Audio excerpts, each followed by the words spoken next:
Hello there, and welcome to this sleepy science zone. You don't need to do anything right now. There is nothing you need to focus on, nothing you need to solve, and nowhere else you need to be. Just let the sound of these words arrive gently and allow your body to remain exactly as it is. Before sleep ever begins, something very specific must happen inside the brain. Not darkness, not silence, not even tiredness. The brain must first detect safety. Modern neuroscience shows that the brain does not fall asleep simply because the day has ended. It falls asleep when neural circuits responsible for threat detection reduce their activity. Throughout the day, your brain continuously monitors signals from your body and environment. Heart rate variability, muscle tension, breathing patterns, hormonal levels, and even subtle changes in sound. All of this information feeds into one central question: is it safe to let go of control? If the answer is uncertain, the brain stays alert. Thoughts continue to circulate. Muscles remain slightly contracted. Awareness stays sharp, even when the lights are off. This is why many people feel exhausted yet unable to sleep. The problem is not a lack of rest. It is an excess of vigilance. What many people describe as gentle positive energy is, in scientific terms, a state of physiological coherence.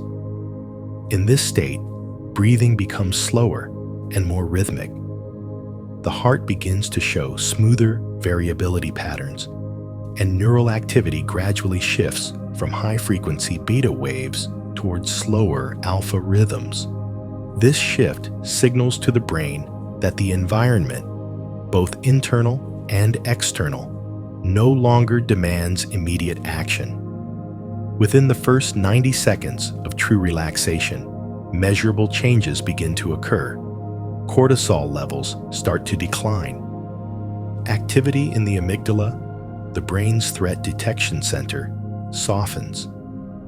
Blood flow subtly redistributes toward regions involved in memory integration, emotional regulation, and tissue repair. None of this requires effort. These processes activate automatically when the nervous system perceives safety. Right now, your body already knows how to do this. Your heart is beating without instruction. Your lungs are breathing without direction. Your brain is constantly adjusting millions of variables every second to keep you alive and balanced. Sleep is not something you force onto this system. Sleep is something that happens when interference fades. Research in sleep physiology has shown that even small cues of safety, steady vocal tones, predictable rhythms, and non-demanding language can accelerate the transition from wakefulness into early sleep stages. The brain responds not to commands, but to patterns. Gentle repetition, slow pacing, and absence of urgency tell your nervous system that nothing needs immediate attention. This is why there is no countdown here. No technique you must perform correctly. No pressure to relax faster. As you listen, your brain begins to recognize a familiar pattern, one associated with rest rather than action. Neural firing gradually synchronizes. Sensory processing softens. The boundary between external sound and internal awareness becomes less defined. These are early markers of the brain preparing to descend towards sleep. If your attention drifts for a moment, that is not a failure. It is evidence that vigilance is loosening.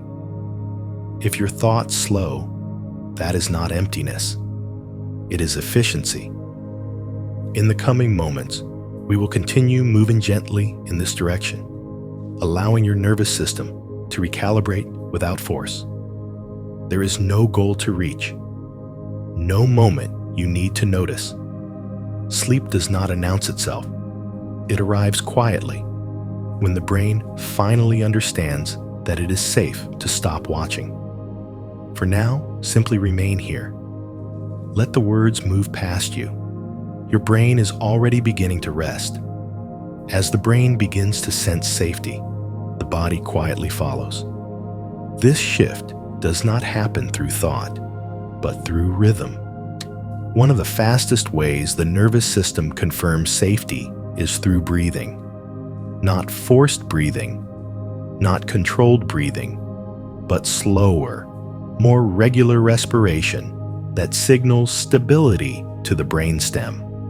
Research in neurophysiology shows that when exhalation lengthens even slightly, vagal tone increases. This activates the parasympathetic nervous system, the branch responsible for rest, digestion, immune regulation, and cellular repair. You do not need to change your breath. Simply noticing it is often enough. As awareness rests on breathing, muscles begin to release without instruction. Tiny motor neurons reduce their firing rate. Shoulders soften. The jaw loosens. The muscles around the eyes, which are often tense even in darkness, start to relax. These changes send feedback upward to the brain, reinforcing the message that there is no immediate demand. This is a two-way conversation. The brain calms the body reassures the brain. In laboratory sleep studies, researchers have observed that when muscle tension decreases, cortical arousal drops shortly after. Electrical activity in the brain begins to reorganize, shifting from scattered, high-frequency patterns toward slower, more synchronized rhythms. This is not sleep yet. It is the pre-sleep transition, where the mind is no longer actively scanning, but gently observing. At this stage, sensations may become more noticeable. The weight of your body against the surface beneath you, the temperature of the air on your skin, the subtle rise and fall of your chest. These sensations are not distractions, they are anchors. When attention settles into the body, the default mode network, the system responsible for self-referential thinking and mental replay, reduces activity. Thoughts may still appear, but they lose urgency. The brain no longer treats them as problems to solve. They become background noise, fading in relevance. This is why relaxation often feels like drifting rather than stopping. From a physiological perspective, relaxation is an active process. Blood pressure lowers gradually. Digestive activity increases. Growth hormone secretion begins to rise, preparing tissues for repair during deeper sleep stages. Even the immune system responds, shifting toward anti-inflammatory, signaling pathways. All of this happens best when nothing is rushed. If at any point you notice a sensation that feels unfamiliar, a floating feeling, a sense of heaviness, or brief images behind closed eyes, know that these are common markers of the nervous system transitioning out of alertness. The brain is reorganizing how it processes sensory input. External awareness softens. Internal awareness expands. There is no need to follow these sensations. There is no need to interpret them. They pass on their own. The key principle here is non-interference. Sleep scientists consistently emphasize that effort delays sleep. The more the mind checks whether it is relaxing, the more it reactivates monitoring systems. When monitoring fades, the brain is free to continue its natural descent.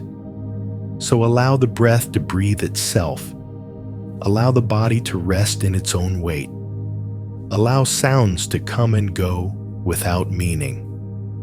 Nothing is being achieved. Nothing needs correction. As this gentle settling continues, neural activity moves closer to alpha rhythms, the bridge between waking awareness and sleep. This is the state where imagination begins to feel more vivid, time feels less defined, and the edges of thought soften. You may already be there, and if not, there is no hurry. The body understands this language well. It has been practicing it every night of your life. We will continue slowly, guiding awareness away from effort and toward ease, letting the nervous system complete the work it already knows how to do. As alertness continues to soften, the brain begins to rely less on external input and more on internal imagery. This transition is not imagination in the creative sense, but a neurological shift in how sensory information is processed. Visual areas of the brain start to activate even with closed eyes, while regions responsible for precise timekeeping loosen their grip. Minutes become less distinct. Awareness spreads rather than focuses. Sleep researchers often describe this stage as a hypnagogic transition, a natural bridge between waking perception and early sleep. During this phase, the brain reduces its dependence on sharp boundaries. Sounds blur into one another. Thoughts lose linear structure. Images may appear briefly and fade without meaning. This is not randomness, it is efficiency. The brain is conserving energy by simplifying how it interprets the world. You might notice a sense of drifting, not falling, not floating, just moving without direction. This sensation is linked to changes in the vestibular system, the network that helps you sense position and movement. As muscle tone decreases and sensory feedback quiets, the brain stops updating spatial coordinates with precision. The result is a feeling of gentle suspension. In this inner landscape, the nervous system responds best to continuity rather than novelty.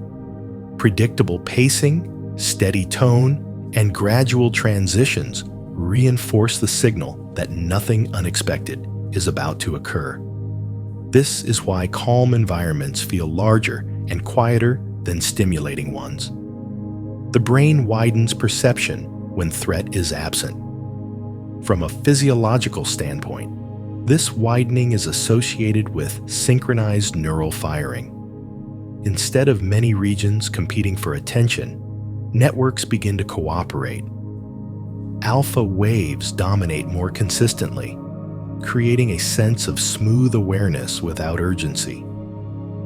This is the state in which the mind is most receptive to rest. You do not need to visualize anything specific. The brain will offer what it needs. Some people notice colors behind closed eyes. Others notice fragments of places or sensations. Some notice nothing at all, just space. All of these responses are normal. What matters is that effort continues to fade.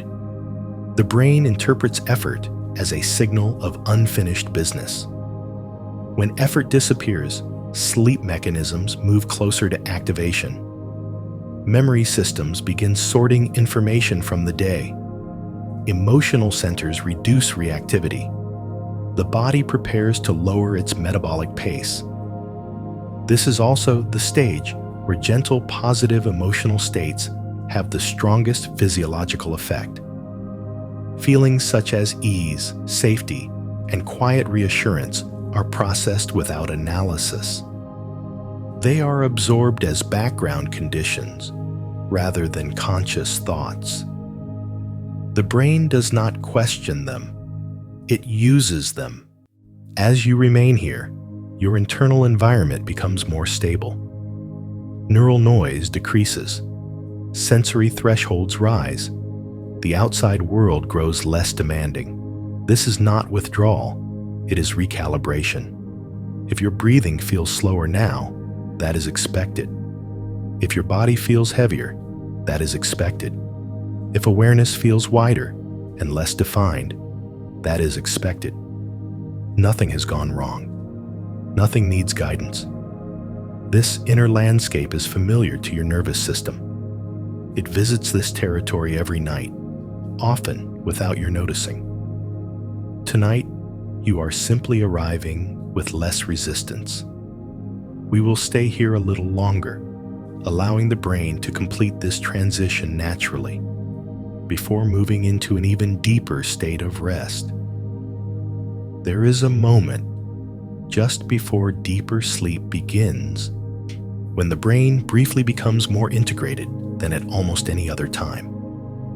Activity slows, but connectivity increases. Regions that rarely communicate during the day begin to exchange information freely.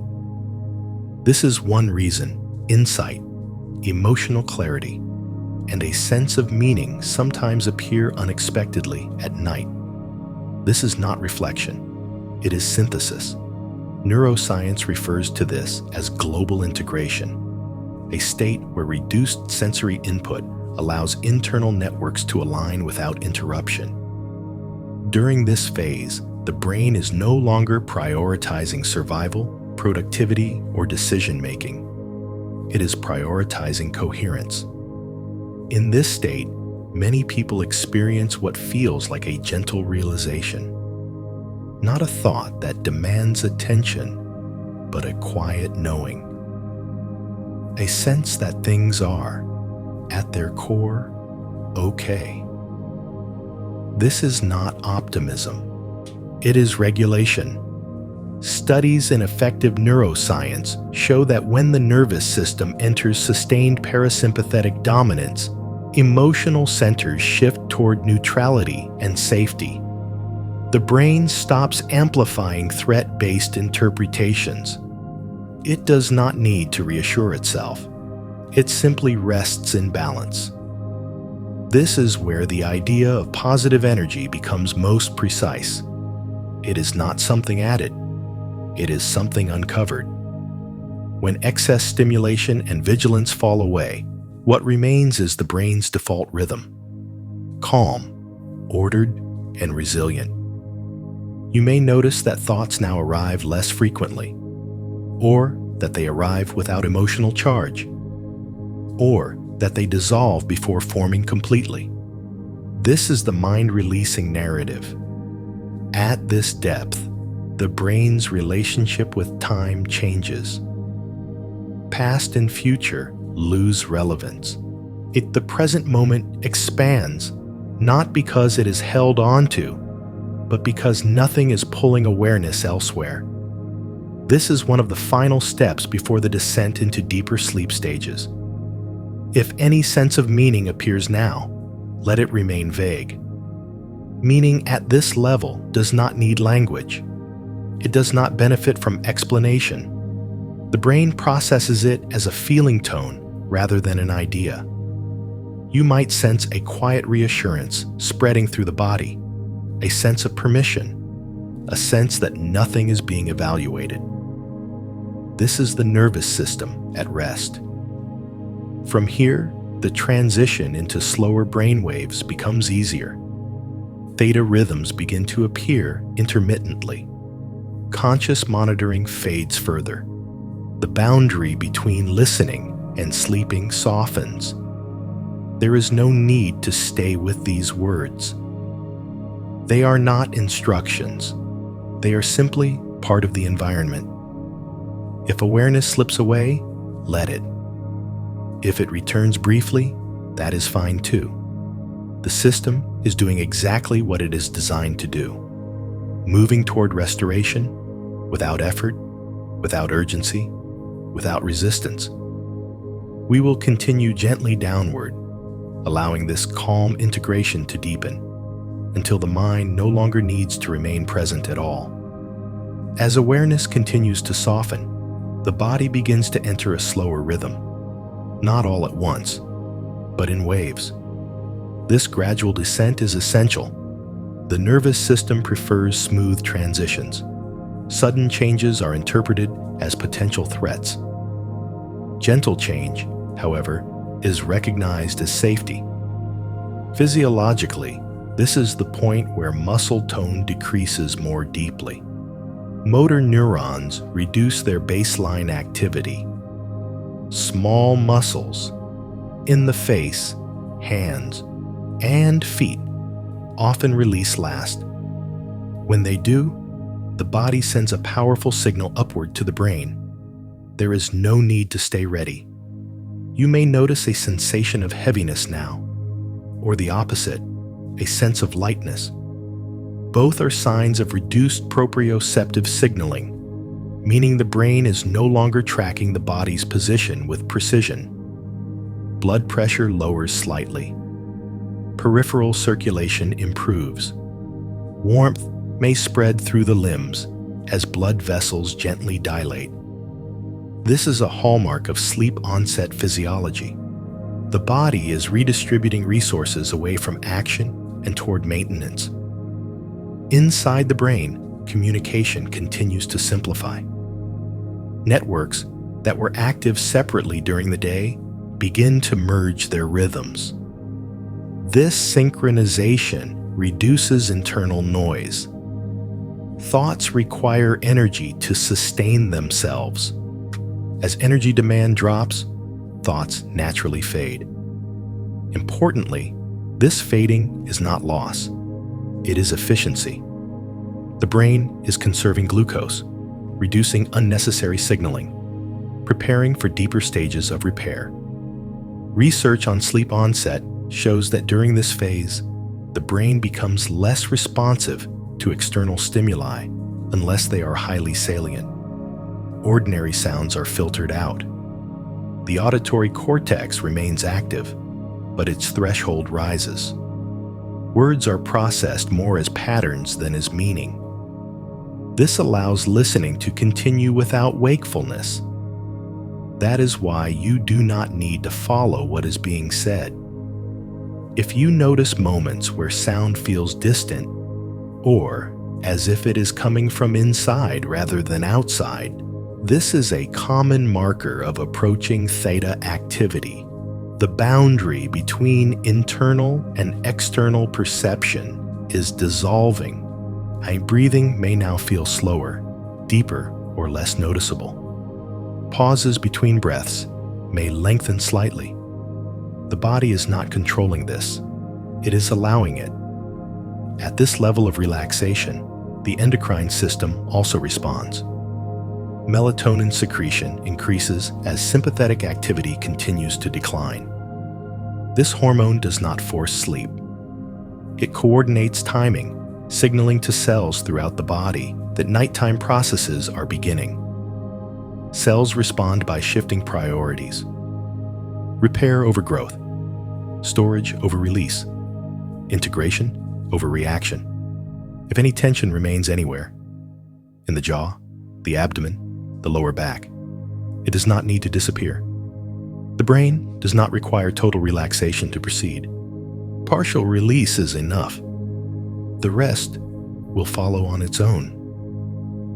Think of this stage not as falling asleep, but as being carried by slower rhythms, carried by familiarity, carried by systems that have done this thousands of times before.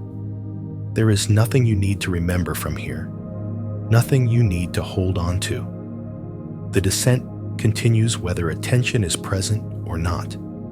The body is already moving ahead. There comes a point where thought no longer organizes itself into sentences. Instead, it appears as fragments, images, sensations, half-formed ideas that dissolve as quickly as they arise. This is not confusion. It is the brain disengaging from narrative construction. Cognitive neuroscience identifies this transition as a reduction in executive network dominance. The systems responsible for planning, monitoring, and self-reference step aside. In their place, associative networks become more active. These networks do not reason. They connect. And this is why experiences here feel dreamlike without being dreams. Images may flicker briefly, a color, a place, a movement, without continuity. The brain is sampling memory fragments, not to analyze them, but to reorganize them. Emotional tone matters more than content. Neutral or gentle emotions are favored because they require less regulation. If a thought appears and disappears before it completes, that is a sign of progress. The brain is no longer investing energy in completion. It is letting go mid-process. At this depth, awareness becomes porous. Moments blur together. Time loses structure. You might feel as though you are listening from far away, or not listening at all, yet still aware of sound. This state corresponds with increasing theta wave activity, particularly in frontal and temporal regions. Theta rhythms are associated with memory consolidation, emotional processing, and the gateway to deeper non-REM sleep. They are slower, broader, and less demanding. The nervous system is now firmly oriented toward restoration. Heart rate continues to settle. Digestive activity increases. Muscle repair pathways activate. The mind no longer checks whether sleep is happening. That monitoring function has gone offline. Without monitoring, there is no resistance. Without resistance, sleep deepens naturally. If consciousness fades entirely at any moment, that is expected. If it returns briefly, that is also expected. The system oscillates gently before settling. Words at this point function more like background sound than information. Their meaning is less important than their rhythm. The brain absorbs cadence, not content. This is why repetition and softness are effective. They signal continuity without demand. You are not missing anything if attention slips away. There is nothing here that requires witnessing. The body is now leading.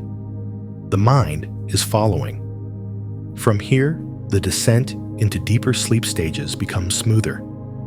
Delta rhythms will eventually take over. Cellular repair will intensify. Memory traces will be integrated quietly, without awareness. You do not need to go with it. You are already there. The drift continues, slower now, quieter, until even drifting is no longer noticed, and only sleep remains. As the descent continues, the nervous system reaches a point where active regulation gives way to automatic rhythm. This is a subtle but profound shift.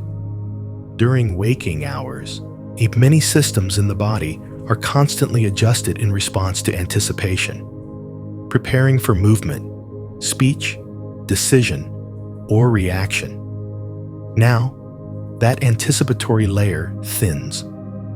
From a neurophysiological perspective, this is when top-down control weakens.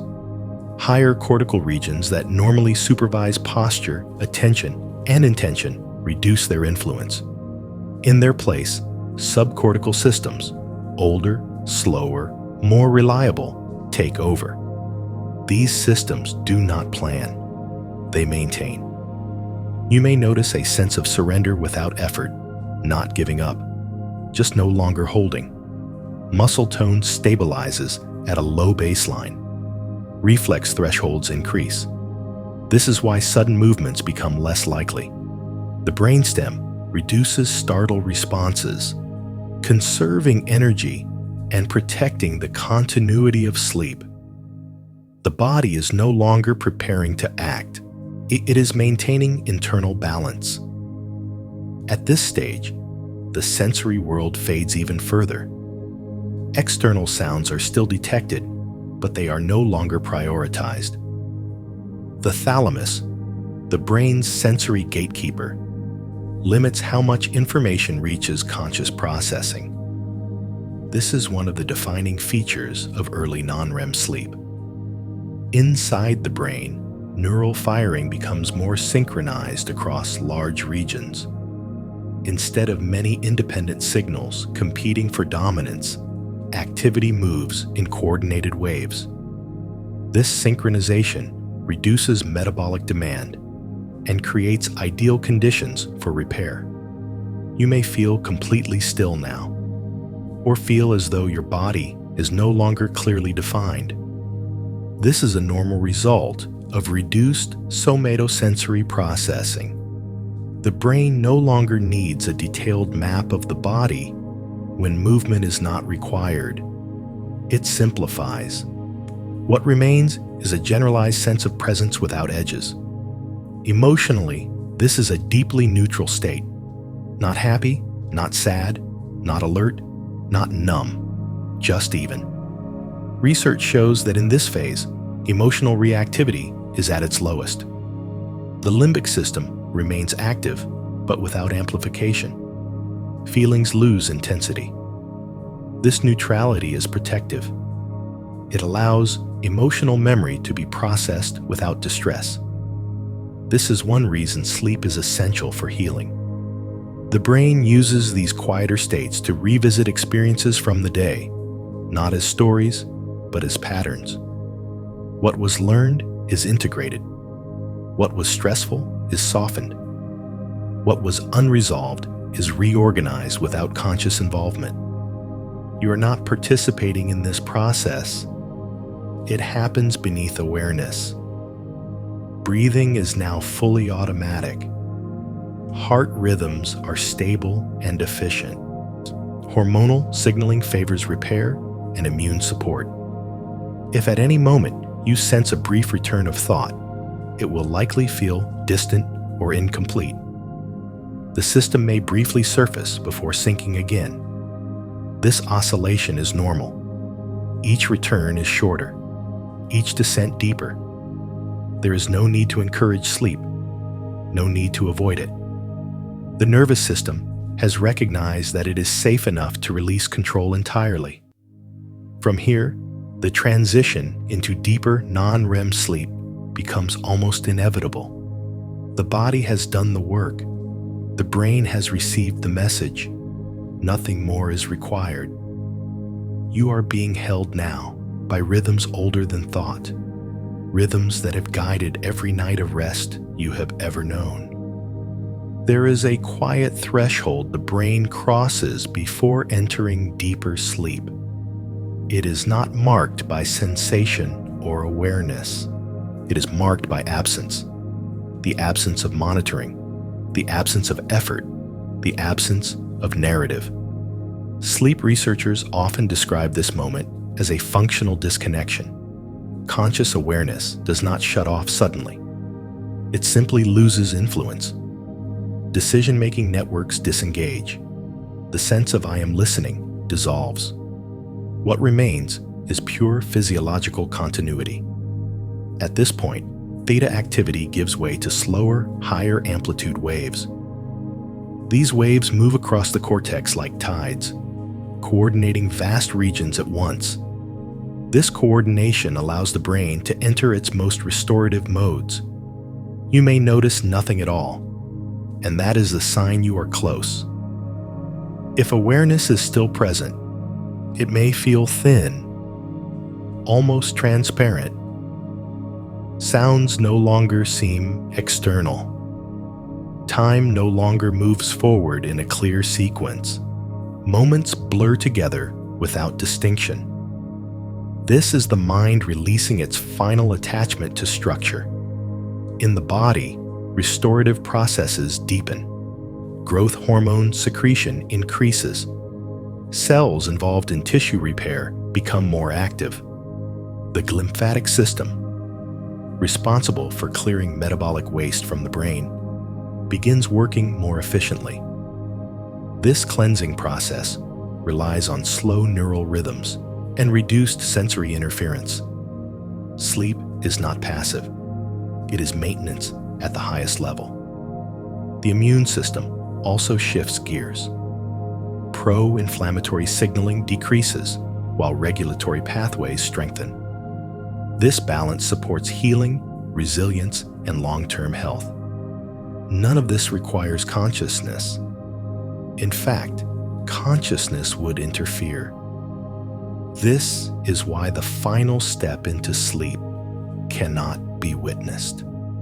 The observer dissolves before the event. If the mind tries to notice sleep, it delays it. If the mind releases noticing, sleep arrives. At this threshold, even the idea of letting go is no longer relevant. There is no action to perform. The body has already assumed responsibility. The brain has already disengaged oversight. Words now are only vibrations. They carry no instruction, no meaning. Their role is complete. If awareness fades completely here, allow it. If it lingers for a few more moments, that is fine too. The system will settle on its own timing. You are at the edge now, where wakefulness no longer organizes experience and sleep no longer needs permission. Beyond this point, the night takes over. As deeper sleep approaches, the mind loses its need to maintain form. During waking life, hand consciousness is constantly shaping experience, defining edges, labeling sensations, organizing time into before and after. Now, that shaping function weakens. Experience no longer needs structure in order to exist. From the perspective of neuroscience, this is the stage where self-referential processing nearly disappears. The networks responsible for identity, comparison, and internal commentary reduce activity to a minimum. Without these systems online, experience becomes diffuse. There is no center that experience revolves around. This is why it becomes difficult to say where you are in this moment. Not because you are lost, but because location no longer matters. The brain has stopped updating its internal model of me in the world. Instead, it is operating on a simpler principle: continuity. As long as internal conditions remain stable, no adjustment is required. Stability is interpreted as safety. Safety allows rest to deepen. At this level, sensory input is still present, but it is no longer organized into a scene. Sound may register without direction. Sensation may exist without boundary. Even the sense of having a body may feel vague or distant. These changes are not signs of disconnection. They are signs of efficiency. The brain no longer needs detail. Electrical activity now favors slower, more powerful rhythms. Large populations of neurons fire together, then rest together. This pattern conserves energy and maximizes recovery. It also creates the conditions necessary for long-term neural health, including synaptic recalibration and memory stabilization. You are not aware of these processes as events. They occur beneath awareness, as awareness itself thins. If a thought briefly appears, it may feel unfinished, as though it begins without a beginning and ends without an ending. This is because the mechanisms that normally sustain thought across time are offline. Thoughts cannot hold themselves together. There is no need to follow them. They collapse on their own. Emotionally, this is a deeply quiet zone. The brain is not evaluating, predicting, or rehearsing. Emotional signals exist only as background tone. The nervous system has settled into neutrality, which is the most restorative emotional state available. This neutrality is often mistaken for emptiness. It is not empty. It is unburdened. Here, the concept of positive energy becomes almost unnecessary. There is no contrast left between positive and negative. There is simply balance. The nervous system is no longer correcting deviations. It has found its baseline. Breathing continues without awareness. Heartbeat continues without monitoring. Time continues without reference. If awareness fades completely here, sleep has begun. If awareness lingers faintly, sleep is moments away. There is nothing left to prepare, nothing left to release. The mind no longer holds shape, and in not holding, it finally rests. Beyond this point, the night assumes full responsibility. Conscious participation is no longer required, and soon, no longer possible. The systems that guided you here withdraw quietly, handing control to deeper biological rhythms that have evolved for restoration.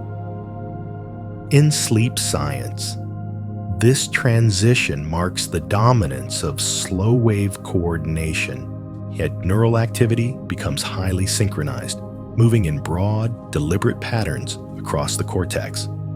These patterns are not random. They are precisely timed to support recovery, integration, and long-term stability. As these waves deepen, consciousness recedes entirely. The sense of listening dissolves. There is no longer an experiencer separate from experience. The brain has stopped generating the conditions necessary for awareness. This is not a loss. It is a handover. The body now enters its most effective healing state. Cells increase protein synthesis. DNA repair mechanisms become more active. Metabolic byproducts accumulated during the day are cleared from neural tissue. These processes require minimal interference. Silence and slowness support them best. The immune system continues its nighttime recalibration. Signals that promote inflammation are suppressed. Regulatory pathways strengthen. This quiet balancing act helps protect against illness and supports resilience over time. Again, none of this needs attention. Sleep does not happen to you. It happens for you. If any fragment of awareness remains, it will soon be absorbed into the rhythm of sleep. Thoughts will no longer form. Sensations will no longer differentiate. Even the idea of resting will disappear. This is why sleep cannot be witnessed from within. The witness fades first. The voice you may still faintly register is now only sound. A consistent, predictable pattern with no demand. Its role is complete. From here on, the night unfolds on its own terms. Cycles of deep sleep and lighter sleep will alternate naturally. Memory will be sorted. Emotional weight will be reduced. The nervous system will reset itself quietly. There is no ending to notice, no moment to mark. The transition has already happened. You are no longer arriving at sleep. You are inside it. As sleep fully settles in, the brain enters a state that is both deeply quiet and intensely active. This is deep, non-REM sleep, often called slow-wave sleep, the phase most closely associated with physical healing, immune regulation, and long-term neural maintenance. From the outside, the body appears still. Inside, restoration accelerates. In this phase, the brain's electrical activity is dominated by large, slow waves that rise and fall in unison across vast regions of the cortex. These waves reflect a pattern of collective rest. Neurons fire together, then remain silent together, creating extended periods of low metabolic demand. This silence is not emptiness. It is opportunity. During these pauses, cells perform essential maintenance. Proteins damaged during waking hours are repaired or replaced. Synaptic connections that were strengthened by learning are stabilized, while less useful connections are gently weakened. This process, known as synaptic homeostasis, keeps the brain efficient and adaptable. The brain is not reviewing the day as a story. It is recalibrating itself as a system. At the same time, the glymphatic system becomes highly active. Cerebrospinal fluid, flows more freely through neural tissue, washing away metabolic waste products that accumulate during wakefulness. Research has shown that this clearance process is significantly more efficient during deep sleep than at any other time. It is one of the brain's most important protective mechanisms. The body mirrors this deepening rhythm. Heart rate reaches its lowest steady range. Blood pressure drops. Oxygen consumption decreases. Energy once spent on vigilance is redirected towards cellular repair and immune function.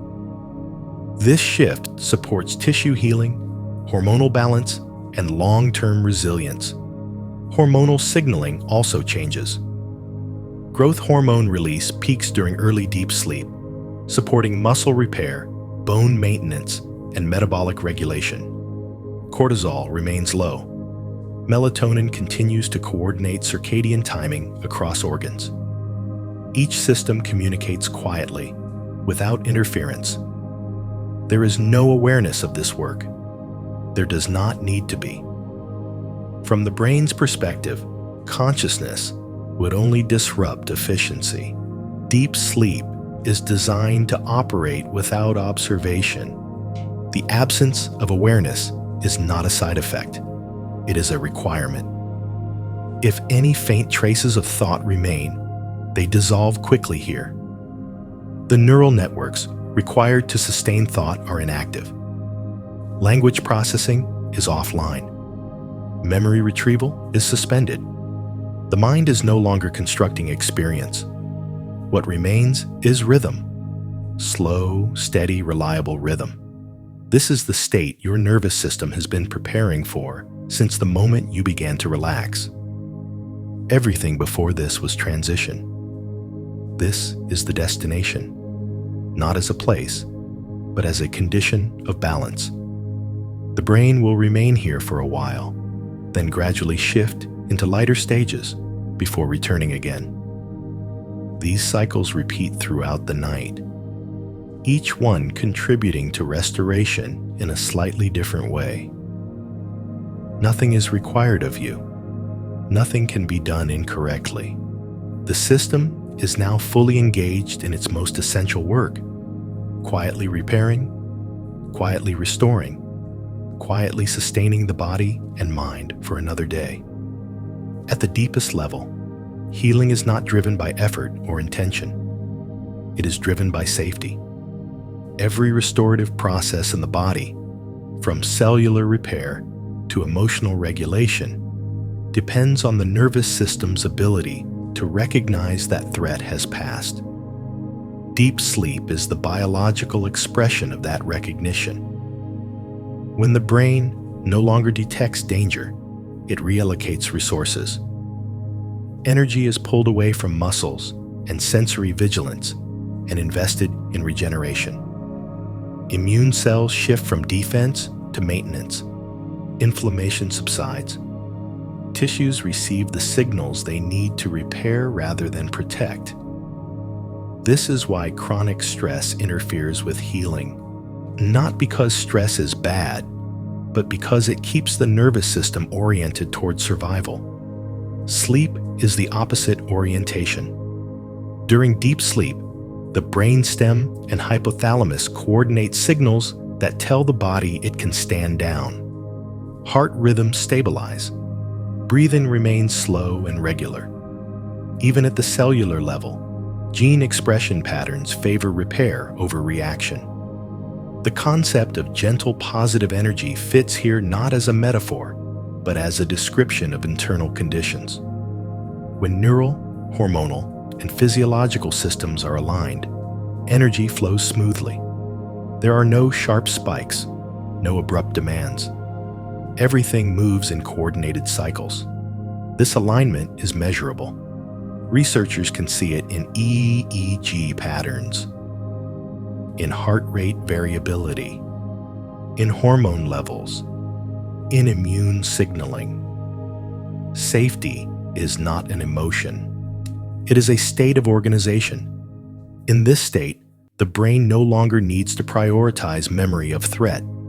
Emotional experiences are integrated without reactivation. Pain perception diminishes. Sensory sensitivity reduces. The system becomes quieter overall. This quiet is not fragile. It is robust. It is the foundation upon which resilience is built. Even though you are not aware of it, your body is using this time to recalibrate thresholds. What felt overwhelming during the day may feel less charged tomorrow. What felt unresolved may feel softer. This is not because problems disappear, but because the nervous system regains flexibility. Sleep restores options. As deep sleep continues, the boundaries between systems remain fluid. The brain communicates with the immune system. The endocrine system coordinates with metabolism, and everything operates as part of a single, unified process rather than as separate parts. This is the intelligence of the body at work. Not thinking, not deciding, simply maintaining balance. There is nothing here to observe, nothing here to understand. Healing does not announce itself. It unfolds quietly, in the absence of interference. And as long as this state of safety continues, the work continues on its own, steady, thorough, and complete, until the night naturally moves forward and the cycles of sleep carry you onward. As deep sleep cycles repeat, the brain begins to demonstrate a form of intelligence that does not rely on awareness. This intelligence is procedural, rhythmic, and deeply efficient. It is the intelligence of systems that have evolved over millions of years to restore themselves without supervision. During these cycles, the brain alternates between phases of deeper and slightly lighter non-REM sleep. Each phase serves a different purpose. In the deepest phases, cellular repair and waste clearance dominate. In lighter phases, memory networks briefly reactivate, integrating information without waking consciousness. This integration is selective. Not everything from the day is kept. Not everything is discarded. The brain evaluates experiences based on emotional weight and relevance. Neutral information is compressed. Emotionally charged information is softened and redistributed. This is why sleep changes how memories feel, not just what is remembered. The emotional edges are smoothed, making space for perspective. This process depends on the absence of threat. If the nervous system remained alert, memory consolidation would stall. Instead of integration, experiences would loop. Instead of healing, vigilance would continue. Deep sleep interrupts this loop by suspending evaluation altogether. Inside the hippocampus, memory traces replay at accelerated speeds. Patterns that took hours to form during the day are reviewed in seconds at night. These replays strengthen useful connections and weaken redundant ones. The result is a brain that wakes up clearer, not fuller. At the same time, the cortex undergoes recalibration. Synaptic strength is adjusted to maintain balance. This prevents overload and preserves flexibility. Without this nightly adjustment, the brain would gradually become rigid, less responsive, and more prone to stress. The body mirrors this intelligence. Muscle tissue undergoes microscopic repair. Bone metabolism shifts toward maintenance. Skin cells increase regeneration. These processes are subtle but cumulative. Night after night, they preserve structure and function. Healing is not dramatic. It is consistent. Even the cardiovascular system participates. Blood vessels relax. Endothelial function improves. Heart rhythms become more efficient. These changes reduce long-term strain and support resilience under future stress. None of this requires belief or intention. It requires conditions. Those conditions are being met now. The environment is quiet. The body is still. The nervous system is oriented towards safety. This is why the most effective healing happens when the mind is absent. Consciousness introduces preference, judgment, and urgency. The night requires none of these. It operates on balance alone. If awareness briefly returns during these cycles, it will likely feel distant and disconnected. Thoughts will not form fully. Sensations will be vague. This is the system protecting its work. Full awareness would interrupt integration, so it fades again. The night continues its quiet labor, adjusting, repairing, reorganizing. There is no finish line to cross. The work unfolds according to internal timing, not external clocks. Every cycle brings the system closer to equilibrium. Every pause allows deeper restoration. And through it all, the intelligence of the body remains steady, unseen, unfelt, yet profoundly effective. One of the most important functions of sleep occurs without any emotional experience at all. While the mind rests, emotional circuits reorganize themselves quietly, without reactivating the feelings that accompanied them during the day. In waking life, the emotions are often bound to context, memory, and anticipation. They demand response.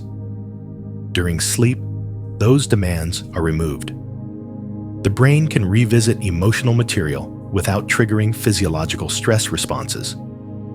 This process is supported by changes in neurotransmitter activity. During deep non-REM sleep, levels of norepinephrine, a chemical associated with alertness and stress, are significantly reduced. This allows emotional memories to be processed without reactivating fear or urgency. The result is emotional decoupling. Experiences are retained as information, but their intensity is reduced.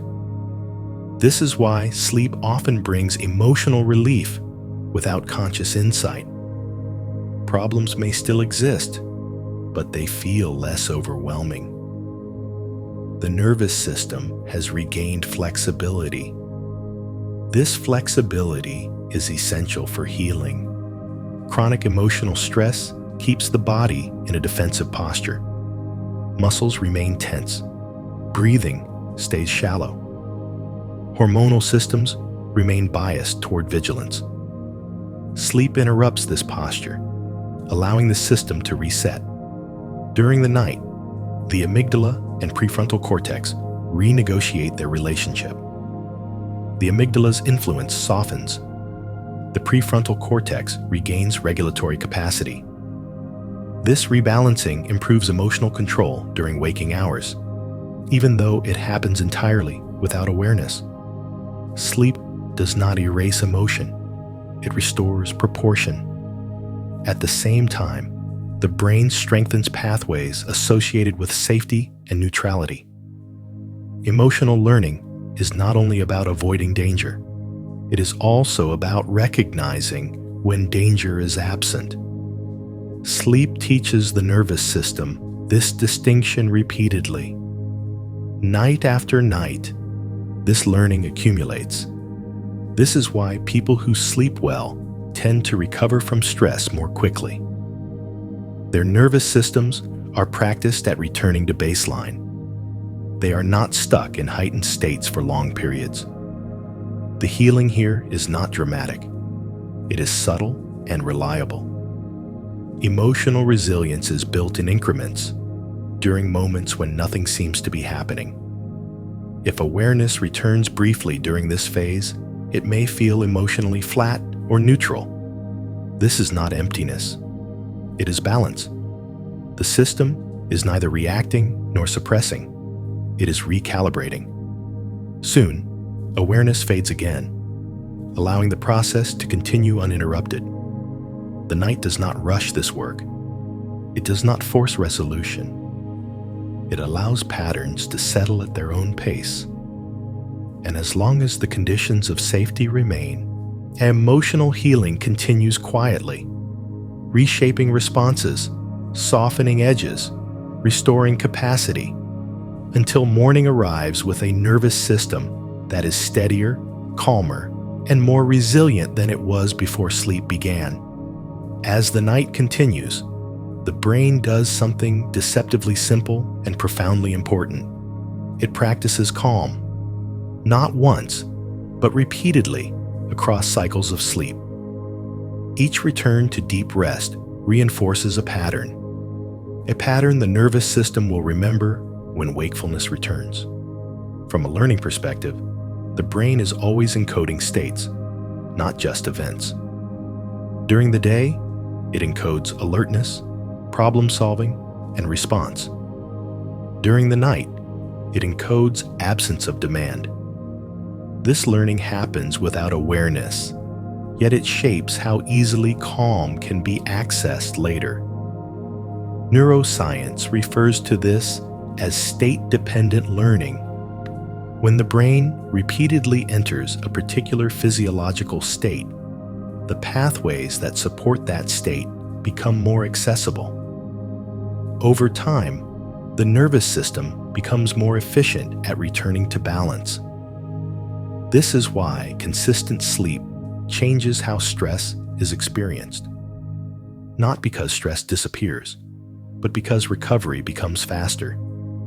During these hours, inhibitory neurotransmitters such as GABA play a central role. They reduce excessive neural firing and prevent runaway excitation. This inhibitory tone does not shut the brain down. It fine-tunes it, ensuring that no single signal dominates unnecessarily. As inhibitory balance stabilizes, the brain becomes less reactive overall. Thresholds adjust, triggers lose intensity. The system learns, at a biological level, that stillness is safe. Repetition is key. Each sleep cycle reaffirms the same message. There is no emergency now. There is nothing to fix. There is nothing to prepare for. The brain records this message not as language, but as pattern. Pattern is the brain's preferred format. It is faster, more durable, and more influential than conscious belief. This is one reason gentle environments before and during sleep matter. Predictable sounds, steady pacing, and absence of sudden change allow the brain to encode safety cleanly. Irregular stimulation introduces ambiguity. Ambiguity slows learning. Here, everything remains steady. If awareness briefly returns during this stage, it may feel as though nothing is happening. That perception is accurate. The absence of noticeable events is precisely what allows learning to occur. The brain learns calm best when calm is uneventful. At the cellular level, this repetition supports long-term stability. Neurons adjust receptor sensitivity. Synaptic connections supporting regulation strengthen. Those associated with hypervigilance weaken through lack of use. This is not forgetting, it is rebalancing. The nervous system is not trying to eliminate alertness. Alertness is essential. It is simply restoring flexibility, the ability to move smoothly between states rather than remaining stuck in one. As the night progresses, these lessons accumulate quietly. Each cycle reinforces the same rhythm. Each return to deep rest adds weight to the memory of safety. By morning, the brain will not recall this learning as an idea. It will express it as ease. Ease in breathing. Ease in attention. Ease in emotional response. Nothing dramatic. Nothing obvious. And just a nervous system that knows, a little more deeply than before, how to let go. At its deepest level, rest is not merely the absence of activity. It is a signal of trust. When the body rests fully, It communicates to itself that the environment, internal and external, is reliable enough to stop monitoring. This trust is not psychological, it is physiological. The brainstem, hypothalamus, and autonomic nervous system coordinate this trust through measurable signals. Stable heart rhythms, slow breathing, reduced muscle tone, and balanced hormone release. These signals are interpreted continuously. When they remain consistent, the system commits more fully to rest. Trust builds gradually. If any system detected instability, rest would lighten, sleep would fragment, vigilance would return. The fact that rest deepens instead means the system has found sufficient evidence of safety. This is important because healing requires commitment. Partial rest supports maintenance. Full rest allows repair. The body does not invest in long-term processes unless it expects continuity. During these hours, the brain commits. It commits resources to tissue repair. It commits time to immune recalibration. It commits energy to neural maintenance. This commitment is visible in the depth and regularity of slow-wave activity.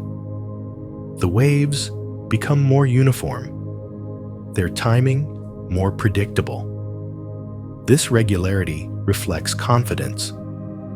The system is no longer hedging against interruption. From a scientific perspective, this is one of the most remarkable aspects of sleep.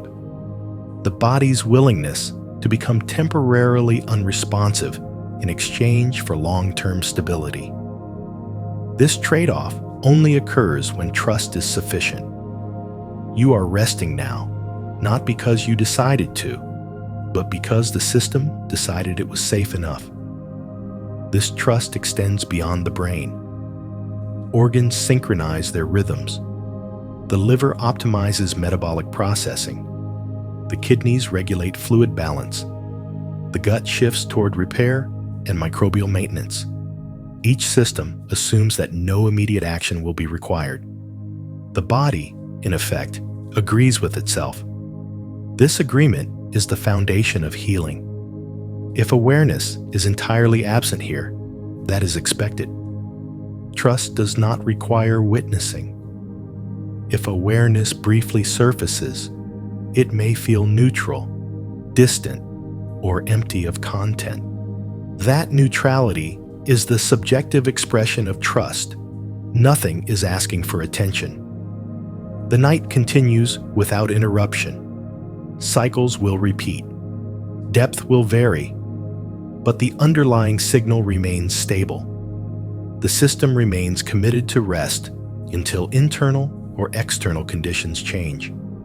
There is nothing to assist, nothing to maintain. Rest is now self-sustaining, and as long as this trust holds, the body will continue its quiet work, repairing, recalibrating, restoring, until the gradual return of light and wakefulness signals that it is time, once again, to engage with the world. For now, the night remains in charge. As the night moves forward, the brain reaches a state where effort is nearly absent. This is not simply rest. It is a condition where energy expenditure is minimized without compromising function. Here, from a biological perspective, this is one of the most efficient states the human nervous system can enter. In this phase, neural firing becomes sparse and highly coordinated. Large groups of neurons alternate between activity and silence in slow, predictable patterns. These silent periods are essential. They allow cells to replenish resources, restore ion balance, and reset sensitivity. Without these pauses, neural tissue would gradually lose efficiency. This is why the brain needs sleep, not just stillness. During waking life, even moments of relaxation require some degree of monitoring. The brain remains partially engaged, scanning for change. During deep sleep, that scanning stops. The system accepts continuity and invests fully in restoration. At this depth, consciousness is no longer present as an experience. There is no observer tracking time or sensation. If awareness were to appear, it would immediately lighten the state. Instead, the brain maintains this low-effort condition by keeping awareness offline. The absence of awareness is functional. In this state, the brain's demand for glucose drops significantly. Oxygen consumption decreases. Blood flow becomes more uniform. This metabolic quiet allows support systems, including glial cells, to perform maintenance tasks that are difficult during waking hours. Glial cells regulate synaptic environments, remove waste, and support signal transmission. During deep sleep, their activity becomes more pronounced. This support ensures that neurons remain responsive and adaptable over time. Long-term brain health depends on this nightly work. The body mirrors this reduction in effort. Muscles remain relaxed without collapse. Postural systems stay minimally engaged. Reflex pathways remain intact but quiet. This balance prevents stiffness while conserving energy. The body is neither braced nor disengaged. It is simply stable. Emotionally, this state is beyond feeling. There is no evaluation, no preference, no aversion. Emotional systems remain online only enough to maintain baseline regulation. This neutrality protects against overload and supports recovery from emotional strain. This is why deep sleep feels refreshing, even when nothing is remembered. The benefit does not come from experience. It comes from absence. The nervous system learns, through repetition, that it can survive without constant effort. This learning has long-term consequences. Systems that practice low-effort states regularly become more resilient under stress. They recover faster because they know where to return. Here, the brain is practicing its most efficient mode. There is no signal to follow, no sensation to notice, no instruction to absorb. The system is fully autonomous now. As cycles continue, the brain will occasionally rise into lighter sleep before returning again. Each return reinforces this low-effort pattern. Each repetition strengthens the neural pathways that support calm, efficiency, and stability. Nothing is required of you. Nothing is being missed. The brain is doing what it does best when left undisturbed, conserving energy, restoring balance, and preparing itself quietly for whatever comes next. Healing, as it occurs during sleep, is not a response to injury alone. It is a continuous process of maintenance and correction. Every system in the body participates, adjusting itself incrementally rather than waiting for breakdown. During this phase of the night, healing is not dramatic or localized. It is distributed. Small corrections happen everywhere at once. Cells replace damaged components. Tissues adjust tension. Neural circuits fine-tune signal timing. These changes are subtle, but their cumulative effect is profound. The key condition that allows this process is non-interruption. When the nervous system remains calm and unthreatened, healing pathways stay active. If alertness were to return frequently, resources would be diverted back toward readiness. Sleep protects healing by suspending readiness entirely.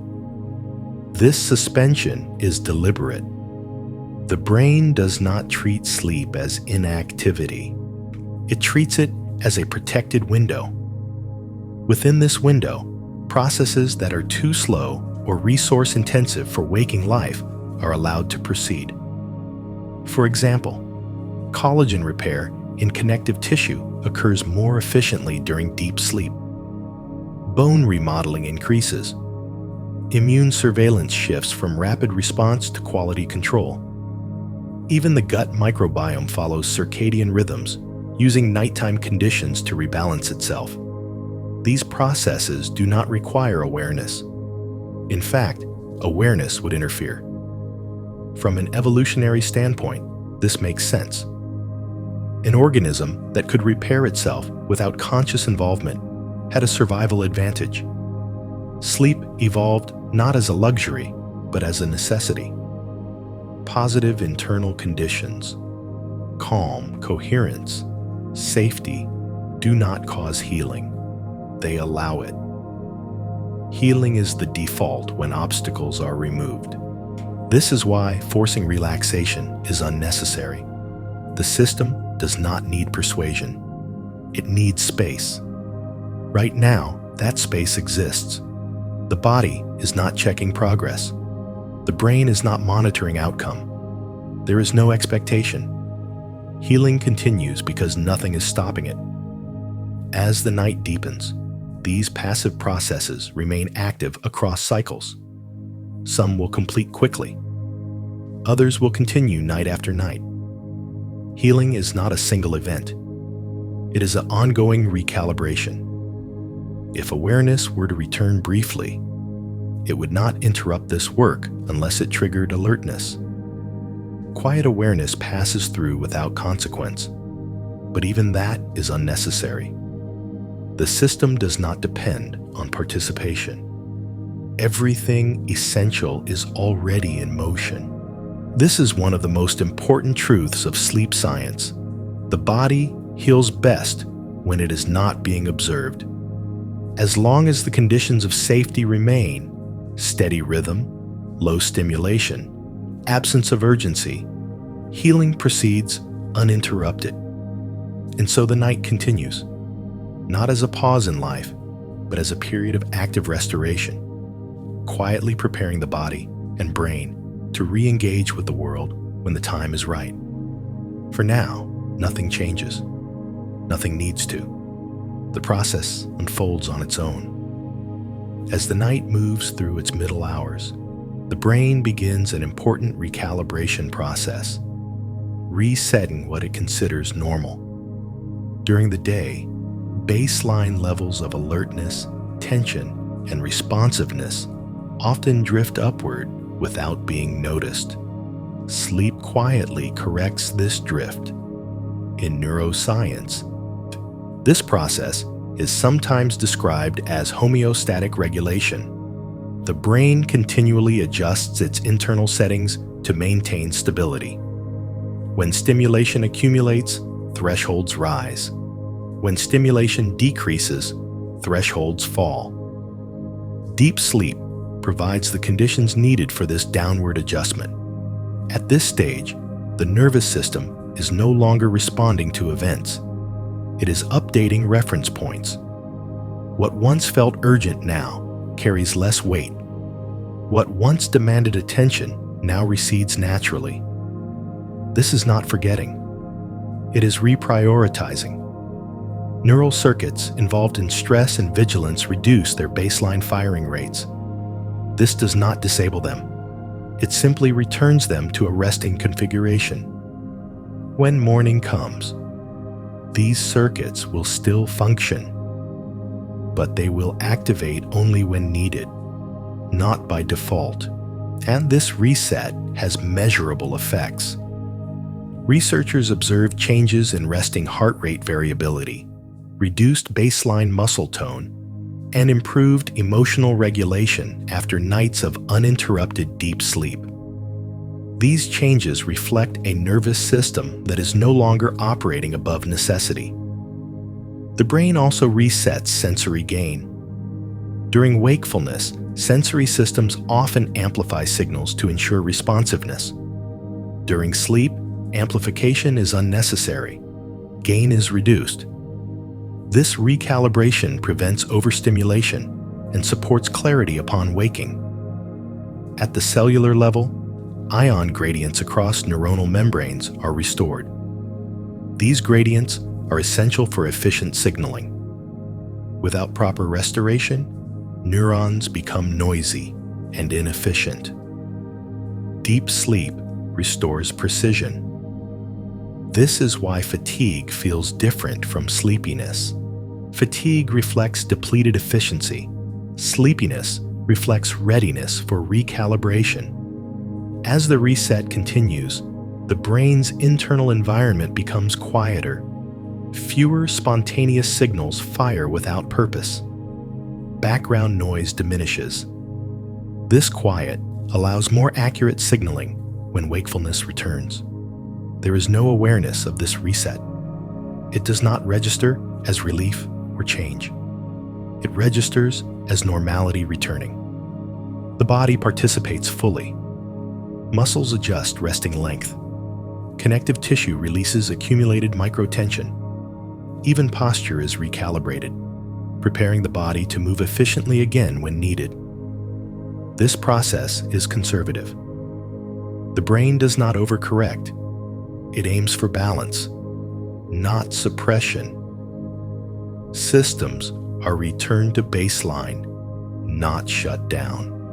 The concept of gentle positive energy aligns here as coherence, a state where systems neither push nor resist. Energy flows without friction. Nothing is forced, nothing is blocked. This coherence becomes a new reference point. When wakefulness returns, the brain will compare incoming demands against this restored baseline. Because the baseline is lower, demands feel more manageable.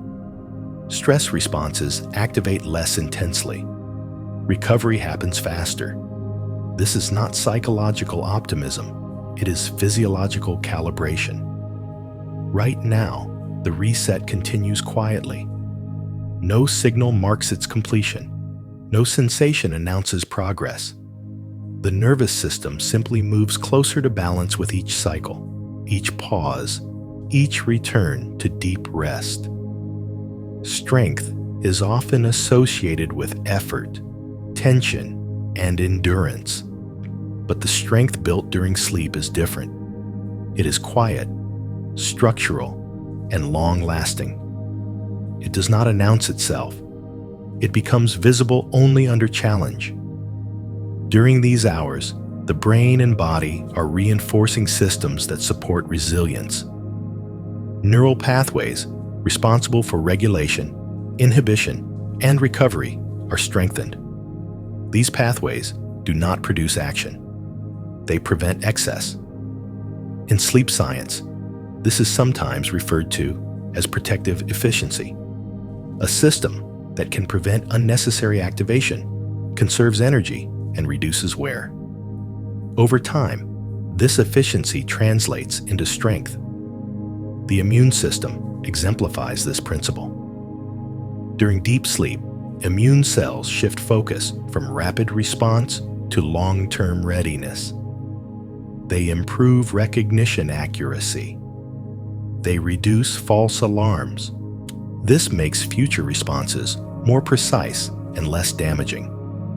The nervous system does something similar. It refines thresholds. It improves discrimination between real threat and background noise. This reduces chronic activation and preserves capacity. This kind of strength is subtle. It shows up as steadier breathing under pressure, as quicker emotional recovery, as less lingering tension after stress passes. These outcomes are not learned consciously. They are built biologically, night after night. Musculoskeletal systems also benefit. Microdamage from daily movement is repaired. Tissue elasticity is restored. This prevents injury and supports smooth movement. Again, nothing dramatic occurs. Consistency matters more than intensity. The brain reinforces pathways that support coordination and timing. Motor patterns become more efficient. Reaction times improve. These improvements happen without rehearsal. They occur because rest allows recalibration. The concept of healing here is cumulative. No single night creates resilience. Repetition does. Each night adds a small adjustment. Over time, these adjustments compound. This is why disrupted sleep has long-term effects, not because one night causes damage, but because repeated interruption prevents accumulation. Healing requires continuity. Right now, continuity is present. The environment remains predictable. The body remains still. The nervous system remains unthreatened. These conditions allow strength to build quietly. There is no sensation associated with this process. Strength does not feel like anything while it is forming. It is only revealed when needed. When morning eventually arrives, the nervous system will carry this quiet strength forward, not as energy, not as excitement, but as stability. Stability in response, stability in attention, stability in recovery.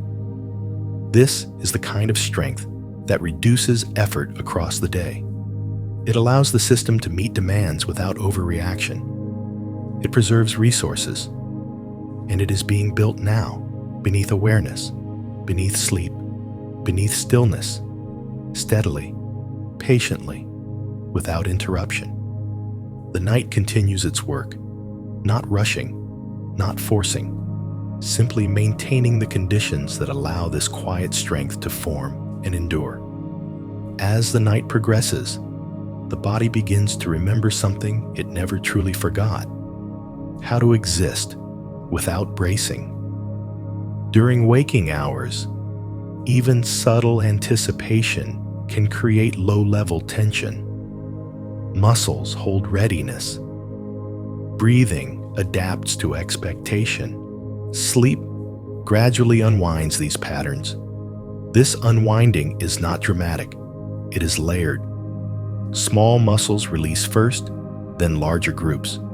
Fascia, the connective tissue that links muscle to muscle, softens as fluid redistribution improves.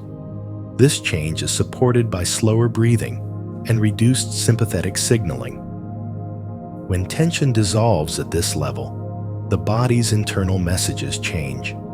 The brain receives fewer signals associated with effort. In physiology, this is known as downregulation. Systems reduce output not because they are shutting down, but because demand has decreased. Downregulation preserves energy and prevents unnecessary wear. It is one of the clearest markers of safety. At this stage, posture itself recalibrates. The nervous system updates its sense of default alignment. Joints rest in positions that minimize strain.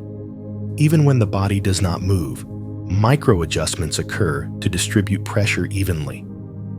These adjustments reduce inflammation and support circulation. Blood flow continues to favor repair.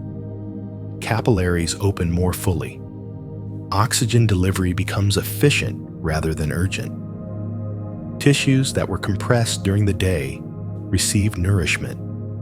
Waste products are removed steadily without spikes. The brain mirrors this ease. Neural circuits that coordinate movement and balance operate at a minimal baseline. They remain ready, but inactive. This readiness without activation is a hallmark of healthy regulation. It means the system is capable without being tense. Emotionally, this ease translates into neutrality. There is no push toward pleasure and no pull toward avoidance. The system is content to remain as it is. This neutrality conserves energy and supports long-term balance. You are not aware of this remembering. It does not feel like relief. It feels like nothing in particular. And that is the point. When the body is at ease, it stops sending commentary. Sensations become background. Awareness, if present at all, floats without attachment.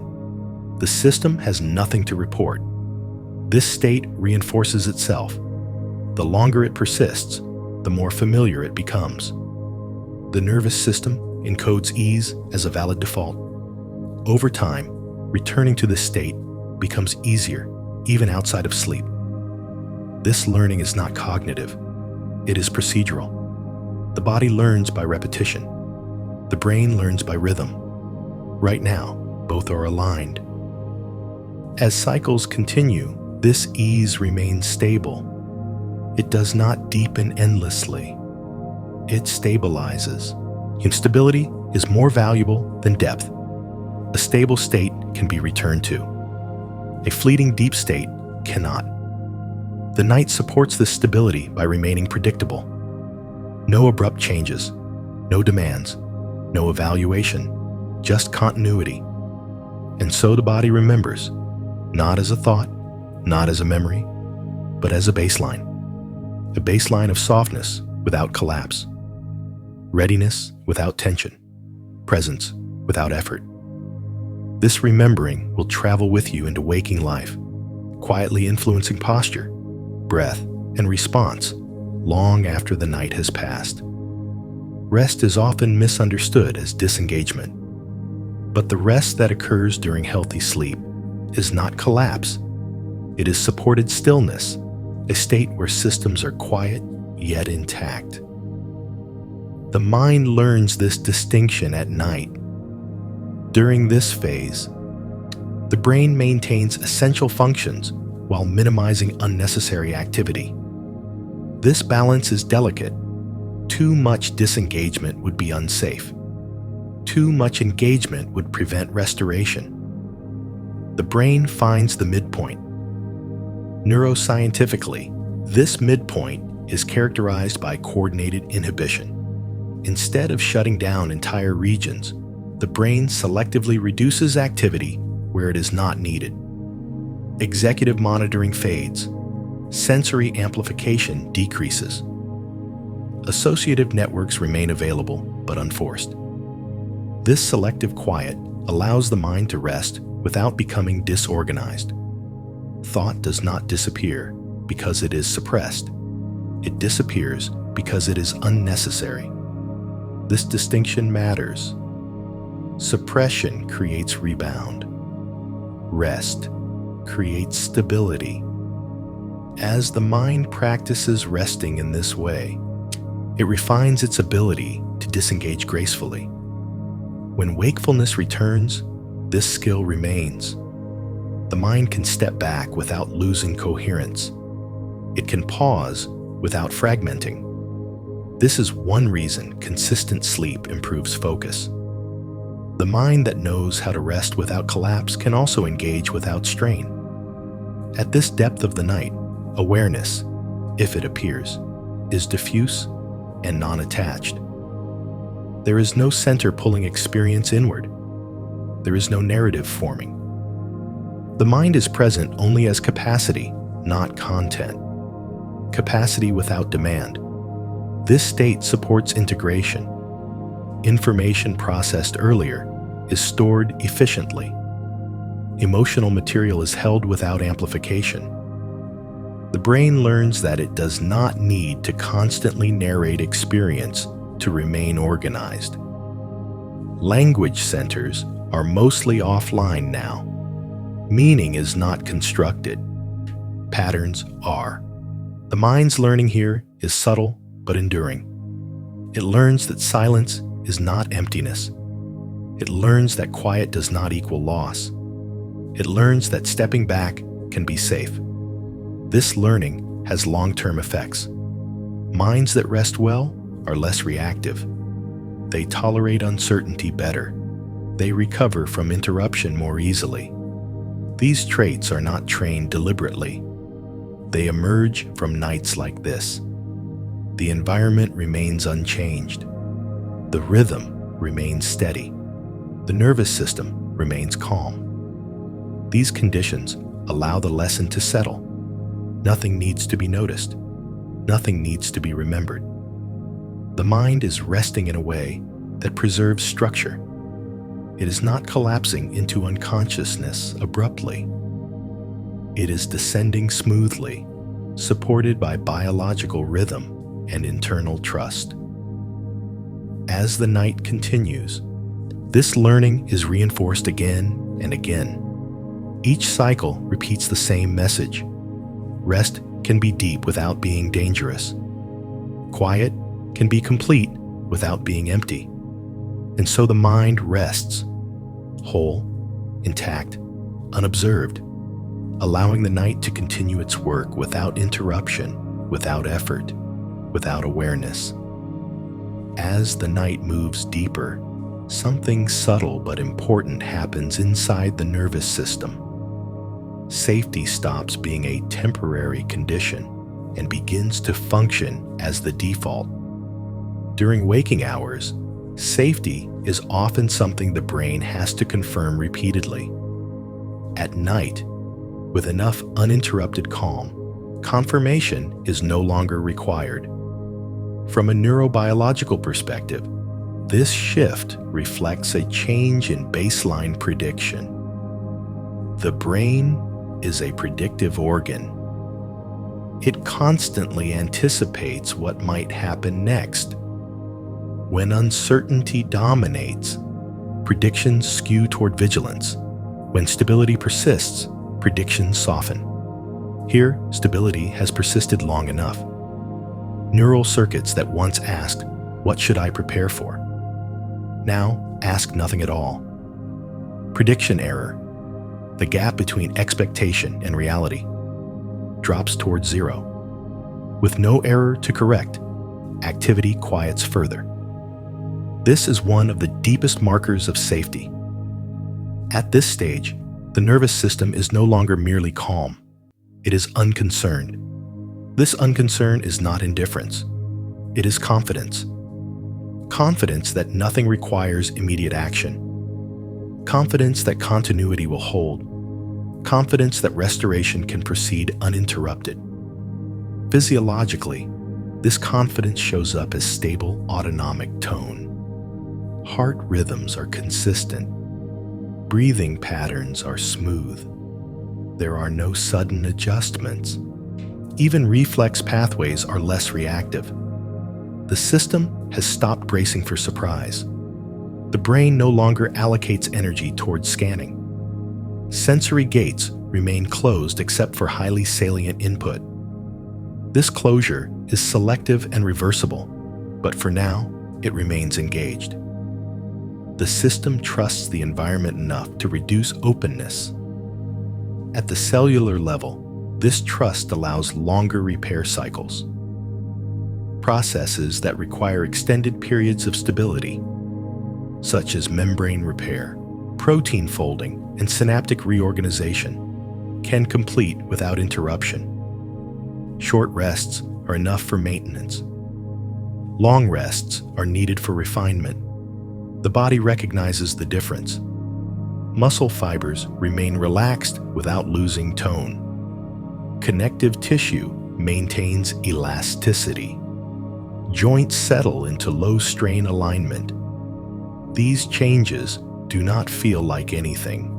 They are not meant to. Feeling would require attention, and attention would signal demand. Instead, the body remains quiet, efficient, and balanced. Emotionally, this state is characterized by absence of urgency. Not happiness, not relief. Simply neutrality without tension. Emotional circuits are neither suppressed nor stimulated. They remain available but unused. This neutrality is restorative. It allows emotional systems to recalibrate sensitivity. Over time, this recalibration reduces overreaction during waking life. The nervous system learns that it does not need to amplify signals by default. Safety here is not a thought. It is an operating condition. As the night continues, this condition holds. It does not deepen indefinitely. It stabilizes. Stability is the goal. A stable baseline can be returned to again and again. By morning, the brain will carry this baseline forward, not consciously, not as memory, but as expectation. The expectation that calm is possible, that ease is normal, that vigilance is optional. Right now, none of that matters. The system is not planning tomorrow. It is maintaining balance now. Safety has become quiet enough to disappear from awareness, and in disappearing, it does its work most effectively. There is a long stretch of the night where nothing changes in any noticeable way. No new sensations arise. No transitions announce themselves. Sleep simply continues. This middle period is often overlooked, yet it is where much of the night's value accumulates. In sleep research, this period is marked by regular cycling. The brain moves predictably between deeper and lighter stages, each cycle reinforcing the same internal conditions. There are no dramatic shifts. The system has settled into rhythm. Rhythm is essential. When rhythms are consistent, biological systems synchronize. Hormonal release aligns with neural activity. Temperature regulation stabilizes. Metabolic processes coordinate with circulation. The body operates as an integrated whole rather than as separate parts. This integration reduces internal friction. Friction consumes energy. Coordination conserves it. During this quiet middle stretch, energy use remains low and steady. There are no spikes, no alarms, no corrections. The nervous system maintains equilibrium with minimal effort. This is one of the most efficient states the body can sustain. The brain uses this time to reinforce patterns established earlier in the night. Memory traces are revisited briefly, then released. Emotional tone remains neutral. Sensory thresholds stay elevated. Nothing pulls the system out of rest. If brief micro-awakenings occur, and they sometimes do, they are so shallow they leave no trace. The brain registers them, assesses that nothing is required, and returns immediately to sleep. This ability to wake and return quickly is a sign of strong regulation. There is no struggle. The body trusts its ability to rest again. This trust is learned through nights like this. Each uninterrupted cycle strengthens the association between darkness, stillness, and safety. Over time, the transition into sleep becomes smoother because the nervous system expects continuity. In this middle period, healing continues without variation. Immune processes remain active. Neural maintenance proceeds steadily. Hormonal balance is preserved. Nothing peaks. Nothing drops sharply. Consistency is what matters. This is why fragmented sleep feels different from continuous sleep, even if total hours are similar. Fragmentation breaks rhythm. Continuity preserves it. Right now, continuity holds. There is no reason to wake, no reason to adjust, no reason to monitor. The mind remains absent not because it is suppressed, but because it is unnecessary. Awareness has no role to play here. The system is self-sustaining. If awareness were present, it would find nothing to observe. No events, no edges, just duration without distinction. This is the silent middle of the night, where nothing happens and everything that needs to happen does. The body continues its quiet work, repeating stable cycles, in maintaining internal order, preserving energy. Time passes without being noticed. Sleep deepens without announcing itself. And as long as this rhythm remains unbroken, the night continues to fulfill its purpose, not as a dramatic journey, but as a long, steady holding of balance, carrying the body and brain gently forward until the first subtle signals of morning begin, far beyond awareness, to prepare the system for return. As the night advances, the nervous system enters a phase where its most important skill is quietly rehearsed, non-reaction. This is not suppression, and it is not avoidance. It is the ability to register signals without mobilizing a response. During waking life, most signals prompt action. A sound leads to orientation. A thought leads to evaluation. A sensation leads to adjustment. At night, especially in stable sleep, the nervous system practices letting signals pass through without escalation. This practice is biological. Neurons continue to receive input, but downstream amplification is reduced. The signal arrives, is acknowledged at a low level, and then dissolves. There is no cascade, no follow-up, no preparation. From a scientific standpoint, this reflects strengthened inhibitory control within neural circuits. Inhibition is not weakness, it is precision. It prevents unnecessary spread of activation, conserving energy and preserving balance. This is one of the most protective functions of sleep. When inhibitory pathways are well trained, the nervous system becomes more discerning. It reacts when reaction is needed and remains still when it is not. Over time, this reduces chronic stress and improves emotional regulation. Here, in the depth of the night, this training happens without awareness. A sound may occur in the environment. The brain registers it, then lets it go. A bodily sensation may shift slightly. The brain notes stability, then returns to rest. There is no narrative built around these signals. No interpretation, no urgency. This absence of narrative is what allows non-reaction to strengthen.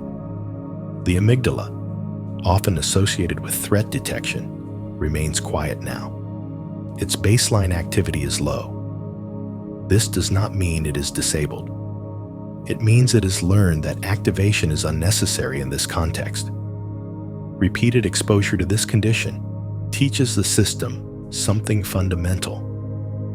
Not all signals require response. This lesson carries forward into waking life. Nervous systems that practice non-reaction at night are less likely to overreact during the day. They conserve energy. They recover faster. They maintain clarity under pressure. The body mirrors this learning. Muscle spindles, sensors that detect stretch, reduce sensitivity. This prevents reflexive tightening. Breathing remains smooth even when position shifts slightly. Heart rhythms remain stable in the face of minor fluctuations. The system becomes tolerant of variation without mobilization. This tolerance is a form of strength. It allows flexibility without collapse, responsiveness without reactivity. Nothing here is noticed. Nothing here is decided. The nervous system is simply practicing its most efficient mode, allowing life to pass through without constant engagement. As cycles continue, this practice repeats. Each repetition reinforces the same pattern. Non-reaction becomes familiar. Familiarity becomes default. Eventually, this default expresses itself as calm, not because calm is sought, but because reaction is no longer automatic. Right now, this learning continues beneath awareness, beneath sleep, beneath stillness. The system is not trying to improve. It is simply resting in conditions that allow improvement to happen on its own.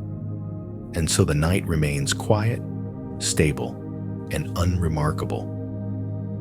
Precisely the conditions needed for the nervous system to remember that it does not have to respond to everything in order to be safe. One of the last structures to loosen during deep, continuous sleep is the brain's grip on time.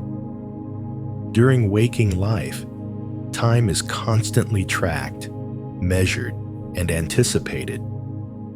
even in quiet moments. The mind often keeps count of minutes, of tasks, of what comes next.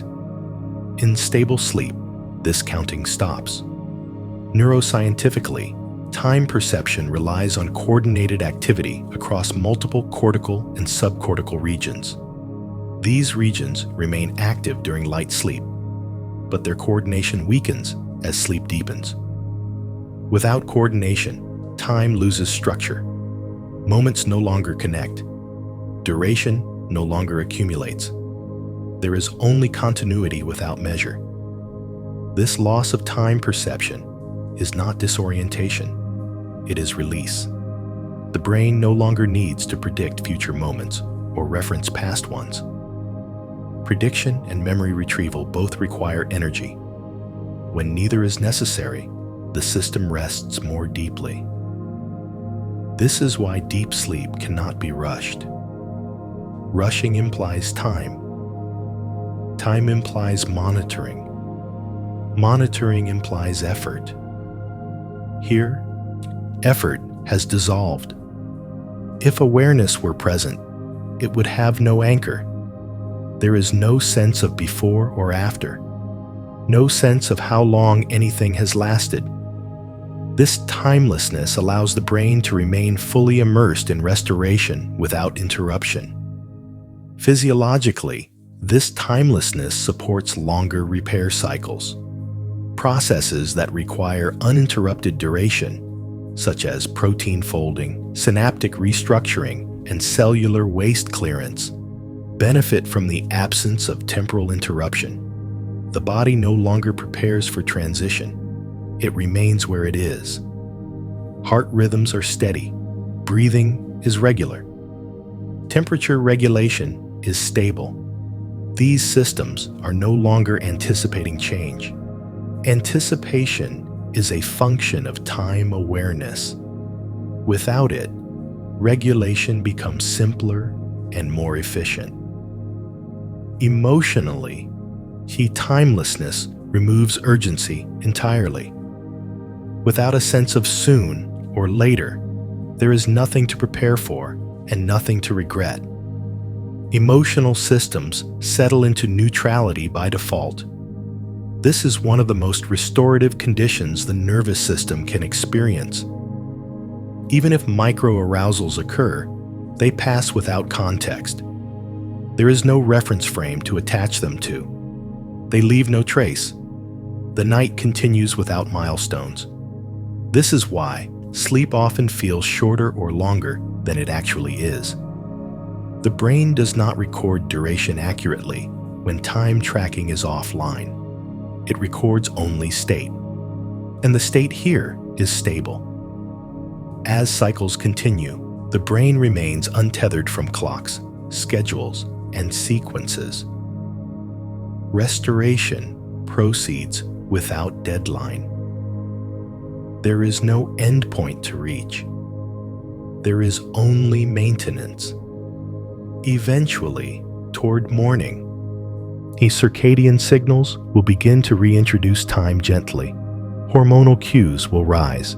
Body temperature will shift. Awareness will return gradually. But for now, time has no role. The brain has released its grip. And in releasing time, it releases one of the final sources of effort, allowing the night to remain whole, undisturbed, and deeply restorative, carrying the body and mind forward without counting, without tracking, without demand. In the deeper hours of the night, stillness settles into the body in a way that is not delicate or easily disturbed. This is not the stillness of holding your breath or staying perfectly quiet. It is a robust stillness, one that remains even when small changes occur. From a physiological perspective, this kind of stillness is supported by redundancy. Multiple systems agree that no action is required. If one signal fluctuates slightly, others compensate. This prevents overreaction and preserves continuity. For example, if breathing pauses briefly between cycles, the cardiovascular system remains steady. If the body shifts weight slightly, muscle tone adjusts without waking the brain. If a sound enters the environment, sensory gates assess it and dismiss it automatically. This resilience is learned. The nervous system has spent hours in a stable environment. It now trusts that stability will continue. That trust allows it to remain still without vigilance. Fragile stillness requires monitoring. Robust stillness does not. Inside the brain, this robustness is reflected in network cooperation. No single region is responsible for maintaining rest. Responsibility is distributed. And this distribution prevents collapse and prevents unnecessary alertness. Neural activity remains slow and coordinated. Silence between waves is long enough for repair, but not so long that systems disengage entirely. This balance is precise. It reflects millions of years of refinement. The body benefits directly from this stability. Tissues that require uninterrupted pressure relief receive it. Joints remain supported without strain. Circulation remains even. This allows deeper layers of repair to proceed. Microinflammation resolves. Cellular debris is cleared. Structural proteins are rebuilt quietly. None of this produces sensation. Sensation would imply change. Here, change is slow enough to be imperceptible. Emotionally, this phase is beyond calm. Calm implies contrast with agitation. Here, there is no contrast. Emotional systems are neutral and inactive, not suppressed, simply unused. There is no need for emotional signaling when nothing is being evaluated. This neutrality is protective. It allows emotional memory networks to reorganize without reactivating stress. The brain integrates experiences as information rather than threat. If awareness were present, it would find nothing fragile here. The stillness would feel dependable, even heavy. But awareness is not required. The system maintains itself. This is why healthy sleep can withstand minor disturbances without breaking. A door closing in the distance, a shift in temperature, a movement in the room. The nervous system absorbs these variations without mobilizing. Stillness remains. This robustness will carry forward.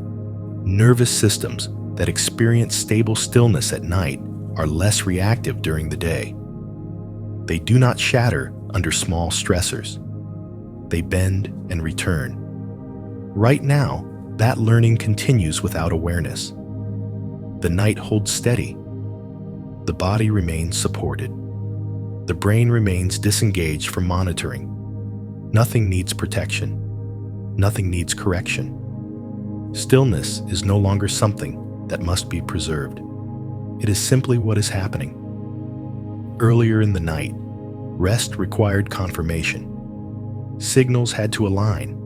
Safety had to be demonstrated repeatedly. Now, rest no longer asks for permission. It has been granted fully and indefinitely. In neurobiological terms, this reflects a shift from conditional inhibition to tonic inhibition. Instead of actively suppressing arousal, the brain maintains a baseline state where arousal is unlikely to arise. This is more efficient and more stable. The difference is subtle but important. Conditional inhibition requires checking. Is it still safe? Tonic inhibition assumes safety unless proven otherwise. At this stage, the brain has accumulated enough evidence to assume continuity. The environment has remained predictable. Internal conditions have stayed balanced. There is no reason to reopen monitoring systems. As a result, restorative processes deepen further. Neural repair continues uninterrupted. Immune regulation remains active. Hormonal rhythms stay aligned. There is no longer any oscillation toward wakefulness. Even lighter sleep phases are brief and contained. The system remains anchored in rest. This anchoring conserves energy. Energy conservation is not about slowing everything down indiscriminately. It is about removing unnecessary expenditure. Here, nothing extra is being spent on anticipation, evaluation, or readiness. The body uses this conserved energy wisely. Cells invest in long-term maintenance rather than short-term response. The brain refines circuits rather than activating them. The nervous system preserves capacity rather than expending it. This is why deep, uninterrupted sleep feels different from shallow rest. It is not just about duration. It is about permission. Permission for the system to stop asking questions. At this depth, even the idea of letting go is irrelevant. Letting go implies action. Here, action is absent. There is no hand on the controls. If awareness were to surface, it would feel unsupported by urgency. There would be nothing to attend to, nothing to orient toward. Awareness would fade again quickly, not because it is pushed away, but because it has no function. The night continues in this state for as long as conditions remain stable. It does not aim for an endpoint. It does not count cycles. It simply maintains. This maintenance is the quiet core of healing, not fixing, not improving. Maintaining balance so that systems can function optimally when needed. Eventually, toward morning, circadian signals will gently withdraw this permission. Hormonal shifts will begin. Temperature will rise slightly. Arousal will return gradually. But that is later. For now, rest holds without effort. The brain is no longer deciding to sleep. The body is no longer preparing to wake. The system has settled into a place where rest is assumed, continuous, and self-sustaining. A place where nothing needs approval, nothing needs instruction, and nothing needs awareness. The night remains intact, carrying the body and mind quietly forward, held by rhythms that require no permission at all. At this point in the night, the brain is no longer responding to content, meaning, or information. It is resting in rhythm alone. Rhythm without message. Rhythm without variation. This is one of the most stable states the nervous system can inhabit. In waking life, the brain is constantly decoding patterns, language, faces, movement, intention. That decoding requires comparison and prediction. Here, decoding is unnecessary. The only pattern that matters is repetition without surprise. Slow wave activity continues to dominate. These waves are large, synchronized, and predictable. They travel across the cortex like tides, coordinating silence and activity with remarkable precision. Each wave gives neurons time to reset, then rejoin the collective rhythm. This rhythm is not passive. It is organizing. Within this rhythmic structure, the brain optimizes itself. Timing improves. Noise decreases. Communication between regions becomes cleaner.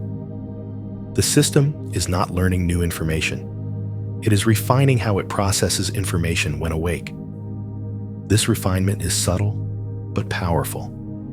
A brain that rests in stable rhythm becomes more efficient at detecting what matters and ignoring what does not. This efficiency is not trained through effort. It is trained through absence. Absence of interruption. Absence of demand. Absence of novelty. The body reflects this rhythmic rest. Breathing follows a smooth cycle. Heartbeats remain evenly spaced. Blood flow pulses gently, without urgency. These rhythms reinforce one another. When one system stabilizes, others follow. This mutual reinforcement creates a self-sustaining loop of calm regulation. Emotionally, nothing is being generated. There is no tone, no mood, no evaluation. Emotional systems remain available but inactive. This neutrality is essential. Emotional processing has already occurred earlier in the night. Now, the system rests. If awareness were present, it would encounter repetition without variation. That repetition would offer no foothold for attention. Attention fades when nothing changes. This is why deep sleep feels timeless and unremarkable from the inside. There is no internal landmark to mark progress. The system simply continues. Here, the idea of healing becomes almost invisible. Healing does not look like change. It looks like continuity.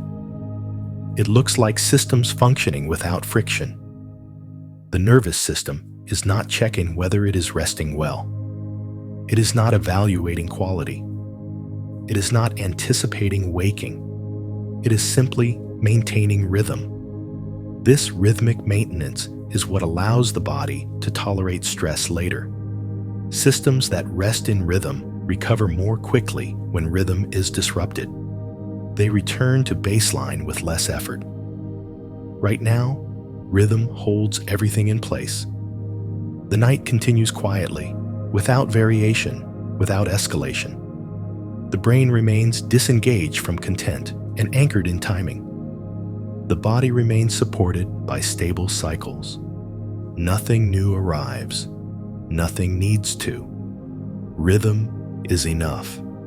Even though nothing is consciously remembered from this depth of sleep, something important is being recorded. The nervous system is encoding stability itself as a reference state. This memory is not stored as an image, a thought, or an emotion. It is stored as expectation. Expectation about how the body can feel. Expectation about how the mind can settle. Expectation about what normal includes. In neuroscience, this kind of learning is implicit. It does not require awareness. It shapes behavior and response without being recalled. The nervous system uses these implicit memories to guide future regulation. Each uninterrupted hour of stable sleep strengthens this memory. The brain learns that low arousal can persist safely. The body learns that stillness does not require vigilance. The system learns that nothing breaks when control is released. This learning has long-term consequences. When similar conditions appear during waking life, quiet moments, pauses, low stimulation, the nervous system recognizes them as familiar. It does not rush to fill them. It does not escalate. It allows ease to remain. This is why people who sleep deeply often report a subtle sense of groundedness during the day. Not excitement, not happiness, just steadiness. Steadiness is learned here. Physiologically, this learning is supported by synaptic changes.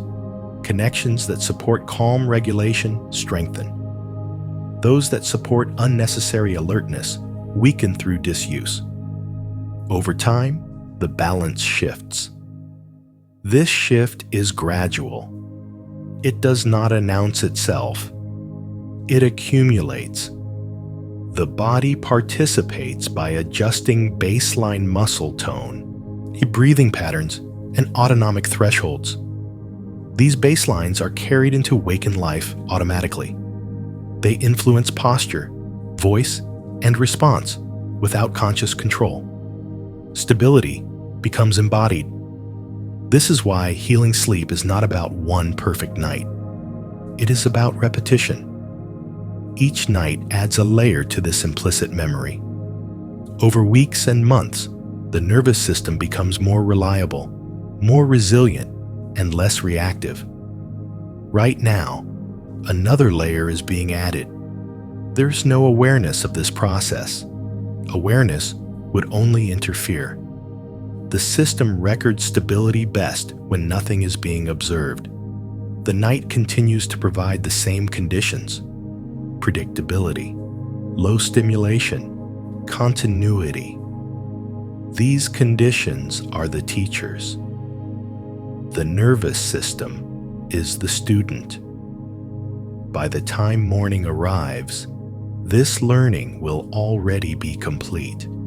It will not be recalled. It will be expressed. Expressed as calm that returns more easily, as tension that releases more quickly, as recovery that feels natural. For now, the lesson continues quietly. Stability is being remembered, not as a story, not as a thought, but as a way of being that the body and brain will carry forward long after this night is past. As the night stretches onward, the nervous system settles into one of its most restorative conditions: continuity without interruption. Nothing new is introduced, nothing is removed. The system remains held by sameness, a gentle, unbroken pattern that allows every layer of regulation to remain stable. Continuity is not the absence of activity, it is the absence of disruption. In sleep physiology, uninterrupted continuity allows slow biological processes to complete. Many restorative mechanisms operate on long time scales. They require minutes and hours of stable conditions rather than moments of intensity. When continuity is preserved, these processes proceed without recalculation. Neural maintenance benefits greatly from this steadiness. Synaptic adjustments finalize, membrane properties normalize, signal timing becomes more precise. These changes do not occur during spikes of activity. They occur during long stretches of predictable rhythm. The brain, now fully adapted to the night, no longer anticipates change. Anticipation itself consumes energy. When anticipation drops away, efficiency increases. The system enters a mode where maintenance costs are minimized and output remains optimal. The body mirrors this effect. Muscle fibers rest without shortening. Circulation remains even. Temperature regulation stabilizes at a low energy equilibrium. There is no urgency to correct anything. Systems adjust slowly, continuously, without oversight. This autonomy is a sign of health. A system that requires constant supervision is inefficient. A system that maintains itself quietly is resilient.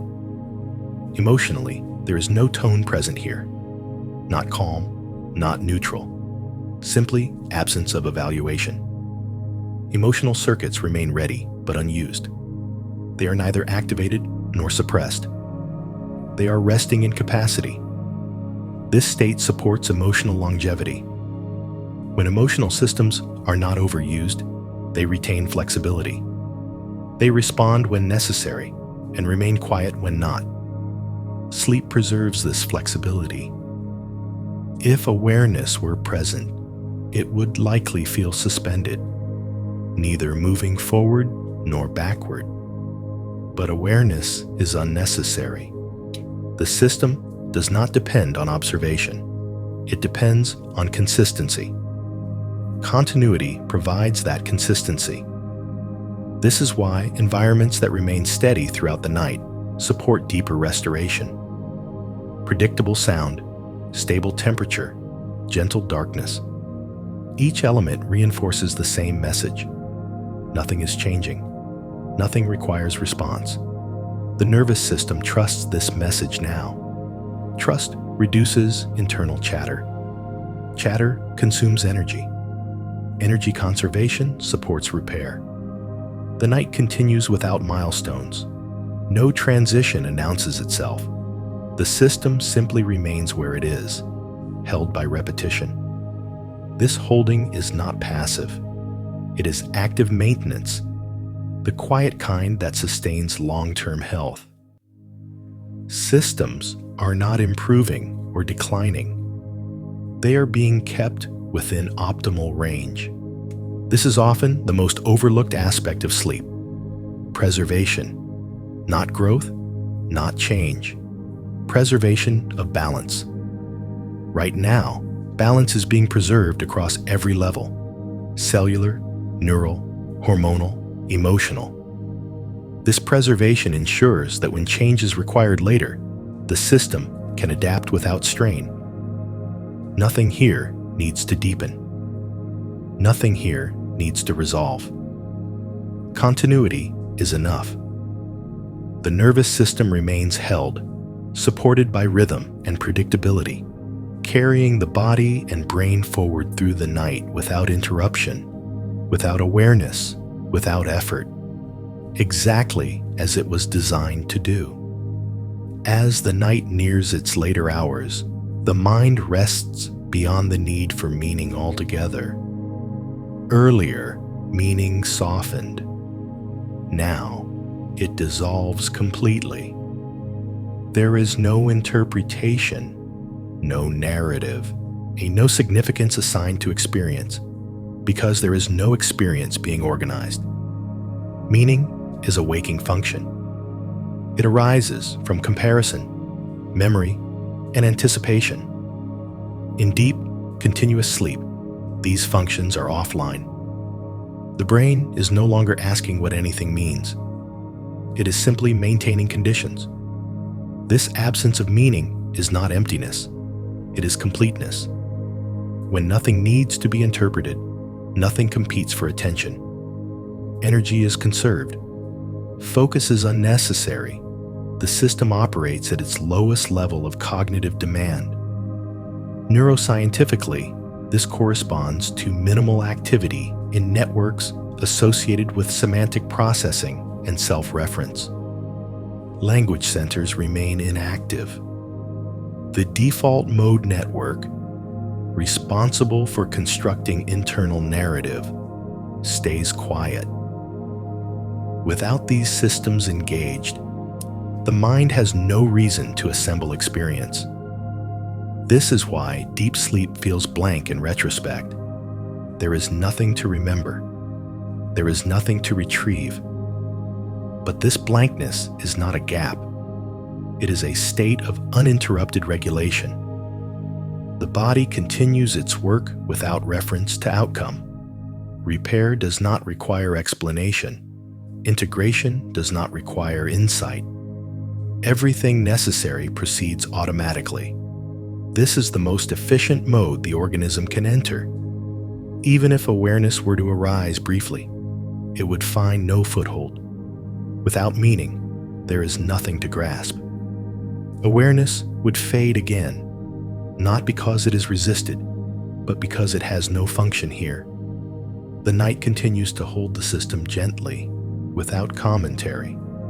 As dawn approaches, still far beyond awareness, circadian mechanisms will begin their slow shift. Hormones will adjust.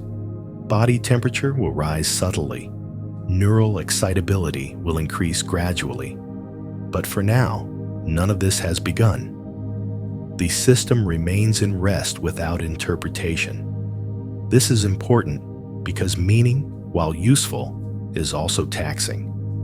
It requires evaluation, categorization, and decision. Sleep provides a prolonged break from this work. That break preserves cognitive resources. When meaning returns in waking life, it does so refreshed. The mind that rests without meaning can later assign meaning without strain. It can engage without fatigue. It can evaluate without overload. This capacity is restored here in the absence of content. There is no insight to gain now, no realization to arrive at, no conclusion to reach. The night does not deliver answers. It delivers balance. And balance does not speak. As the hours pass quietly, the system remains complete, self-sustaining, and unobserved. Nothing asks to be understood. Nothing needs to be known. Rest continues, not as a journey, not as a process, but as a condition that holds until it is gently, naturally replaced by wakefulness when the time comes. For now, meaning rests, and in resting, allows everything else to function exactly as it should. As the night slowly moves toward its later phase, something quiet begins to happen beneath the surface. Preparation starts. Not preparation for action, but preparation for transition. This preparation does not wake the mind. It does not interrupt rest.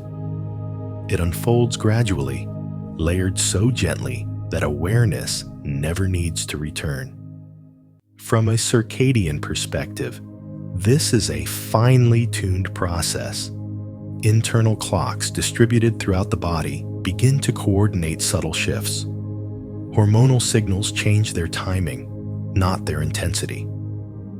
Cortisol, still low, begins to follow a slow upward curve. Body temperature, still cool, starts a gradual rise. Neural excitability increases just enough to support later responsiveness without disrupting sleep.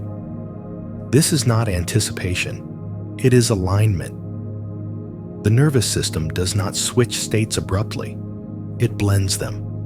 Late night sleep contains both deep restoration and gentle readiness. The balance is precise. Too much readiness would fragment sleep. Too much depth would delay waking. The system adjusts continuously, without instruction. Inside the brain, slow-wave activity remains present, but its structure begins to shift. Waves become slightly shorter. Pauses between them shorten. This does not mean sleep is lighter in a disruptive way. It means the brain is increasing flexibility while preserving rest. Flexibility is essential. A nervous system that can only rest deeply but cannot transition smoothly would wake with confusion or strain. Preparation prevents that. It allows wakefulness to emerge gradually without shock. The body participates fully. Muscle tone increases just enough to maintain postural readiness without tension. Circulation redistributes slowly, ensuring that tissues remain nourished as metabolism shifts. Breathing remains steady, but responsiveness improves. These changes are invisible from the inside. They are not meant to be felt. Healing continues during this phase. Repair processes that began earlier are not interrupted. Some conclude, others continue. The system does not rush completion. It allows processes to finish according to their own timelines. Emotionally, nothing changes. Emotional systems remain neutral and inactive. There is no emotional preview of the coming day. That would require memory and anticipation. Both remain offline. The mind stays absent, not because it is held down, but because it is unnecessary. Preparation does not require awareness. In fact, awareness would interfere by introducing evaluation and preference. This quiet preparation is one of the most elegant features of sleep. It allows the body to move from deep restoration toward engagement without crossing through vigilance.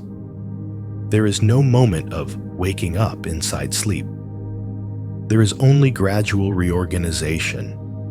If awareness were to surface briefly here, it would likely dissolve quickly. There is nothing to attend to. No signal asks for interpretation. The system is stable enough to remain unobserved. The night continues to hold continuity while gently reshaping internal conditions. Nothing is lost. Nothing is rushed. The system remains whole throughout the transition. This is why good sleep does not feel like falling off a cliff into wakefulness. It feels like surfacing naturally when the time comes. That ease is built here, in this quiet phase where preparation occurs without disturbance. For now, rest remains intact. The body is not waking. The mind is not returning. The system is simply aligning itself for what will come later. Nothing needs to happen yet. Even as preparation quietly unfolds, rest remains in charge. There is no countdown, no signal that announces an ending. The night does not end because it is finished. It ends because the system gently shifts away from it. Until that shift occurs, rest holds completely. From a physiological standpoint, this final holding phase is essential. It prevents premature arousal. It ensures that restoration is not cut short. The nervous system does not abandon rest just because readiness is increasing. It maintains rest until readiness is sufficient to replace it smoothly. This balance reflects confidence. The system trusts that rest has done its work. It does not cling to it, and it does not rush away from it. It remains until change is appropriate. Inside the brain, communication remains slow and coordinated. There is no surge of activity, no burst of thought. Language systems remain offline. Self-referential networks remain quiet. The sense of I has not returned yet. This absence is protective. Waking identity requires energy. It requires orientation, memory, and narrative. Those systems will re-engage later when the body is ready to support them. For now, they remain disengaged, allowing rest to complete its cycle. The body mirrors this restraint. Breathing remains calm and regular. Heart rhythms remain steady. Muscles remain relaxed without collapse. Nothing pulls the system outward. Healing processes conclude or pause naturally. There is no abrupt stop. Repair gives way to maintenance. Maintenance gives way to readiness. Each stage blends into the next without sharp boundaries. This continuity prevents fatigue. Fatigue often comes not from activity, but from abrupt transitions. Sleep prevents abruptness by smoothing every shift. The nervous system learns to move between states without friction. This learning carries forward into waking life. Systems that transition smoothly at night tend to handle change more gracefully during the day. They do not spike unnecessarily. They do not resist adjustment. They adapt. Right now, the system is still within rest. There is no awareness of time passing, no sense of nearing morning, no anticipation. The night remains whole until it is gently replaced. Eventually, circadian signals will reach a threshold. Hormonal levels will support alertness. Body temperature will rise enough to favor wakefulness. Neural excitability will increase sufficiently to sustain attention. But that moment is not here yet. Until it arrives, rest holds. The body and brain remain supported by the same quiet rhythms that have carried them through the night. Nothing changes suddenly. Nothing ends sharply. Rest does not leave. It recedes. And when it does, it leaves behind a system that is balanced, repaired, and ready. Not because it tried to be, but because it was allowed to remain in rest until the last possible moment. For now, that moment has not arrived. The night continues to hold you, steady, quiet, and complete, until wakefulness can return without strain, without interruption, and without needing to be noticed at all. Long before waking becomes possible, the body begins to shift in ways so gentle they do not disturb sleep. These shifts are not signals to rise. They are calibrations, quiet adjustments that prepare the system to re-engage with the world without friction. Circadian biology governs this phase with precision. Internal clocks in the brain, liver, muscles, and immune system begin to realign their timing, and these clocks do not act independently. They communicate continuously, adjusting phase and sensitivity so that systems will come online together later, rather than in conflict. This coordination is essential. When systems wake out of sync, fatigue appears. When they wake together, alertness feels natural. During this phase, slow wave activity gradually gives way to slightly lighter patterns, though deep sleep still dominates. The change is not linear. The brain does not climb steadily toward wakefulness. Instead, it introduces flexibility, the ability to respond if needed without abandoning rest. Flexibility without activation. Breathing becomes marginally more responsive. Heart rhythms maintain calm, but allow variation. Muscle tone increases just enough to support movement later. These changes are imperceptible. They are not meant to be noticed. Awareness remains absent because awareness would signal demand. Demand would interrupt the calibration. The endocrine system participates quietly. Hormones involved in energy mobilization begin to rise very slowly, remaining below the threshold of arousal. Melatonin remains present, maintaining sleep. Cortisol increases just enough to support later transition, not enough to stimulate alertness. This overlap is deliberate. Sleep does not end because melatonin disappears. Wakefulness does not begin because cortisol appears. The transition occurs when balance shifts gradually from one to the other. Healing continues during this overlap. Repair processes that require depth complete. Others that tolerate lighter sleep continue. Nothing is rushed. The system prioritizes completion over schedule. Emotionally, nothing changes. Emotional networks remain inactive.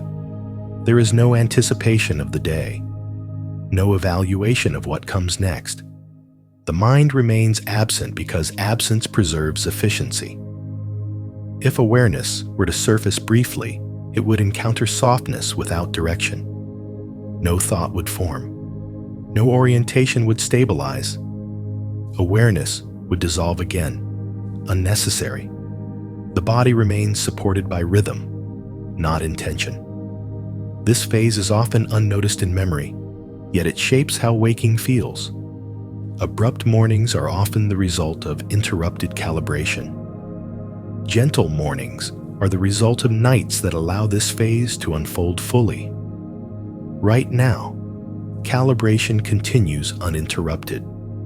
The system is not preparing consciously. It is not rehearsing. It is not planning. It is aligning. Alignment allows wakefulness to arrive without shock. It allows attention to return without strain. It allows movement to resume without stiffness. The night still holds dominance. Preparation has not replaced rest. It exists within it, woven carefully so that neither disrupts the other. Nothing is required. Nothing is expected. The system remains asleep, while quietly ensuring that when sleep finally recedes, it does so smoothly, leaving behind balance rather than residue of tension. For now, the night continues, deep enough to restore, flexible enough to prepare, carrying the body and brain forward without disturbance, without awareness, and without needing to announce what is coming next. Eventually, sleep will loosen its hold. Not suddenly, not completely, but gently, in stages that overlap so smoothly, they feel like one continuous motion. When that moment comes, no, it will not feel like losing rest. it will feel like bringing calm forward. The calm built through the night does not disappear when awareness returns. It remains as baseline. It becomes the ground upon which waking activity rests. This is one of the most important functions of healthy sleep. It does not end at waking. It continues into the day as regulation. From a neurological perspective, this carryover occurs because systems do not reset to zero upon waking. They retain their calibrated thresholds. Neural circuits that learned non-reaction remain less reactive. Muscles that release tension remain more flexible. Breathing patterns remain smoother until disrupted by demand. This continuity is intentional. The nervous system does not want to wake into chaos. It wants to wake into balance. As sleep releases, awareness will return gradually. Sensory input will regain clarity. Thought will reassemble slowly. Identity will return without urgency. There will be no sharp boundary between sleeping and waking, only a gentle shift in emphasis. This shift is easiest when the night has been uninterrupted. Because nothing was rushed, nothing needs to be compensated for. The calm you are in now, even though you are not aware of it, is not fragile. It does not depend on silence or darkness. It is a pattern the nervous system has reinforced repeatedly. Patterns persist. This persistence is what people often describe as waking up, feeling rested, though rest itself is not a feeling. What is felt is regulation, steadiness, clarity, and absence of unnecessary tension. Even if the coming day brings stimulation, this baseline will remain accessible. Because the nervous system will recognize calm as familiar, not foreign. Returning to it will require less effort. This is the quiet gift of nights like this. Nothing dramatic has happened. Nothing needed to happen. The body repaired itself. The brain recalibrated. The nervous system learned again how to rest without fear. As wakefulness eventually replaces sleep, these lessons will remain encoded. They will express themselves not as memory, but as ease. Ease in breathing. Ease in attention. Ease in response. And if at any point during the day tension arises, the system will know how to return, not by force, not by control, but by allowing the same patterns that guided this night to guide it again. Sleep does not end. It transforms. It becomes the calm beneath activity, the steadiness beneath thought, the quiet reference point beneath experience. For now, sleep still holds. And when it finally lets go, it will do so gently, leaving behind exactly what the body and mind need: balance, resilience, and the deep, unspoken memory of safety that makes both rest and wakefulness feel natural again. As the final portion of the night unfolds, awareness begins to reappear in the softest possible way, not as thought, not as intention, simply as capacity. The mind does not rush back in. It waits for the body to confirm that readiness has been established. This return is carefully regulated. Neuroscience shows that awareness does not switch on like a light. It reemerges through gradual increases in cortical connectivity. Regions responsible for sensory integration begin to communicate again, but without narrative. The brain tests responsiveness gently, ensuring that engagement will not destabilize the calm established overnight. At this stage, awareness has no subject. There is no I yet, no plan, no memory of the day ahead. Instead, there is only a vague openness, a readiness without direction. This is an important distinction. When awareness returns before urgency, the nervous system preserves regulation. If urgency were to return first, alertness would spike and undo the night's work. Healthy sleep ensures the opposite sequence. Calm first, awareness second, intention last. The body supports this sequence.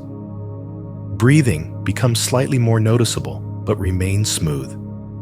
Muscle tone increases just enough to allow movement later, not enough to create tension. Sensory thresholds lower gradually, in allowing sound and light to be registered without reaction. Nothing is interpreted yet. The brain remains non-evaluative. Even as awareness returns, the systems responsible for judgment and comparison remain quiet. This protects the transition. Awareness can exist without needing to decide anything. This is why moments just before waking often feel spacious, vague, or neutral. The mind is present, but it has not taken control.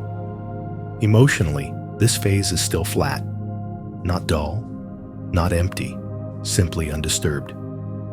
Emotional circuits have not been reactivated. They will come online later, when context returns. This gentle awareness allows the nervous system to confirm one final thing, that it can be conscious without being activated. This confirmation matters. It reinforces flexibility, the ability to move between states without becoming stuck. If the eyes were to open now, the system would still be calm. If they remain closed, calm continues. Nothing forces the transition. The night has done its work so thoroughly that even awareness is absorbed into regulation rather than disrupting it. Consciousness returns not as command, but as presence. This is the ideal condition for waking. Not alertness imposed on rest, but rest carrying awareness upward.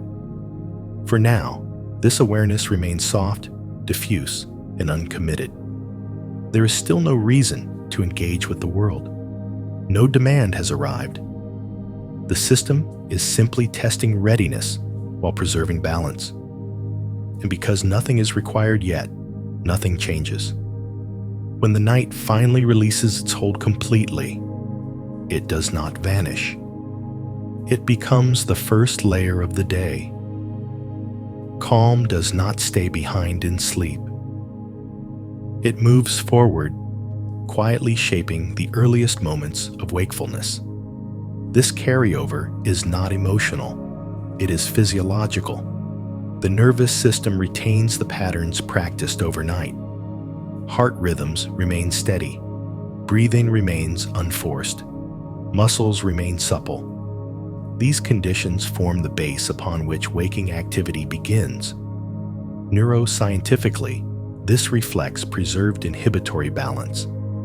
The brain reactivates executive and sensory systems, but inhibition remains strong enough to prevent overreaction.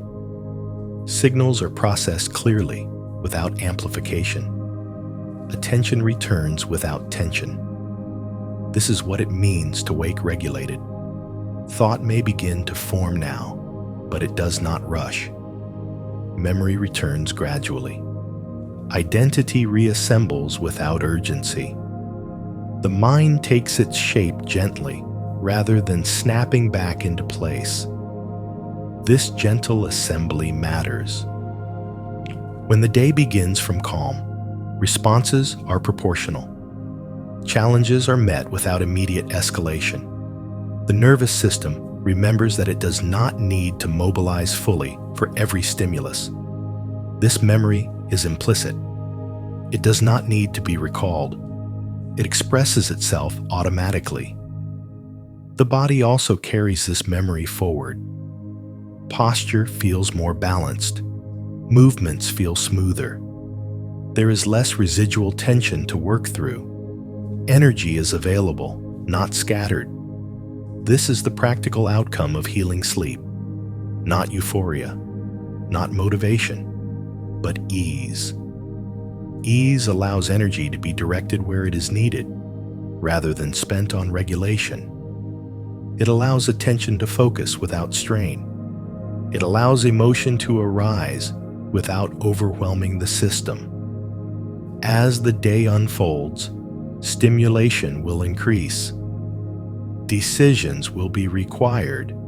Demands will appear. But the nervous system will approach them from a stable baseline rather than from depletion. That baseline was built quietly, hour by hour, without awareness. Nothing dramatic occurred. Nothing needed to. The night simply allowed the body and brain to return to their most efficient configuration. And now, that configuration becomes the foundation of wakefulness. Sleep has completed its cycle, not by ending abruptly, but by transforming seamlessly into the calm that supports the day. And even as activity resumes, this calm remains available, not as something to hold on to, but as something the system knows how to return to whenever it is allowed to slow again. As the final transition completes, wakefulness emerges fully. But rest does not disappear. Instead, rest becomes background regulation, quietly supporting every waking function. The nervous system does not abandon the night. It integrates it. This is a crucial distinction. Poor sleep forces a trade. Wakefulness replaces rest. Healthy sleep creates continuity. Wakefulness is layered on top of rest. Neuroscience shows that after uninterrupted sleep, baseline neural noise remains low, even as cortical activity increases. This allows thought to form without crowding. Attention engages without strain. Sensory input is processed without overload. The brain is awake, but not defensive. Executive networks come online gradually, supported by inhibitory systems that remain active. This balance prevents the sharp spike in cortisol and sympathetic activity that characterizes abrupt or stressful waking. Instead, arousal rises smoothly in proportion to need. The body reflects this balance. Breathing adapts to movement without becoming shallow. Heart rate increases gently rather than abruptly. Muscles activate without tightness. This is wakefulness supported by rest rather than replacing it. Emotionally, this phase allows feeling to return without urgency.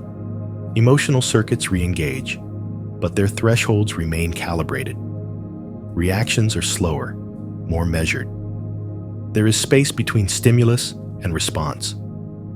This space is one of the most valuable outcomes of healing sleep. Space allows choice. Choice reduces strain. Reduced strain preserves energy. The nervous system does not rush to fill silence or stillness. It tolerates pauses. It allows moments of quiet even within activity. This tolerance reflects trust. Trust that nothing needs immediate correction. The memory of the night lives here, not as recollection, but as capacity. Capacity to pause, capacity to regulate, capacity to return to ease. This is why moments of calm during the day feel familiar after good sleep. The nervous system recognizes them as extensions of a state it knows well. Returning to calm does not require effort because calm was not lost. Even as demands increase, the system retains flexibility. It can mobilize when needed, then settle again. This flexibility is the hallmark of resilience. Sleep has done its work, not by creating energy, but by restoring efficiency. Efficiency means less wasted effort, less unnecessary tension, less internal resistance. The same actions require fewer resources. This is why well-rested wakefulness feels lighter, even when tasks are the same. Nothing special is required to maintain this state. It persists as long as the nervous system is not forced into prolonged vigilance. And even then, recovery will be faster, because the reference point has been restored. The night is no longer present as sleep, but it is present as structure. Structure beneath thought. Structure beneath emotion. Structure beneath action. And that structure is quiet enough to go unnoticed, which is exactly how it does its job best. Eventually, attention will move outward fully. The day will take shape. Tasks will appear. Conversations will happen. But beneath all of this, something remains unchanged. The calm that no longer requires holding. This calm is not something you maintain. It is something your nervous system knows. It was reinforced slowly across hours of uninterrupted rest.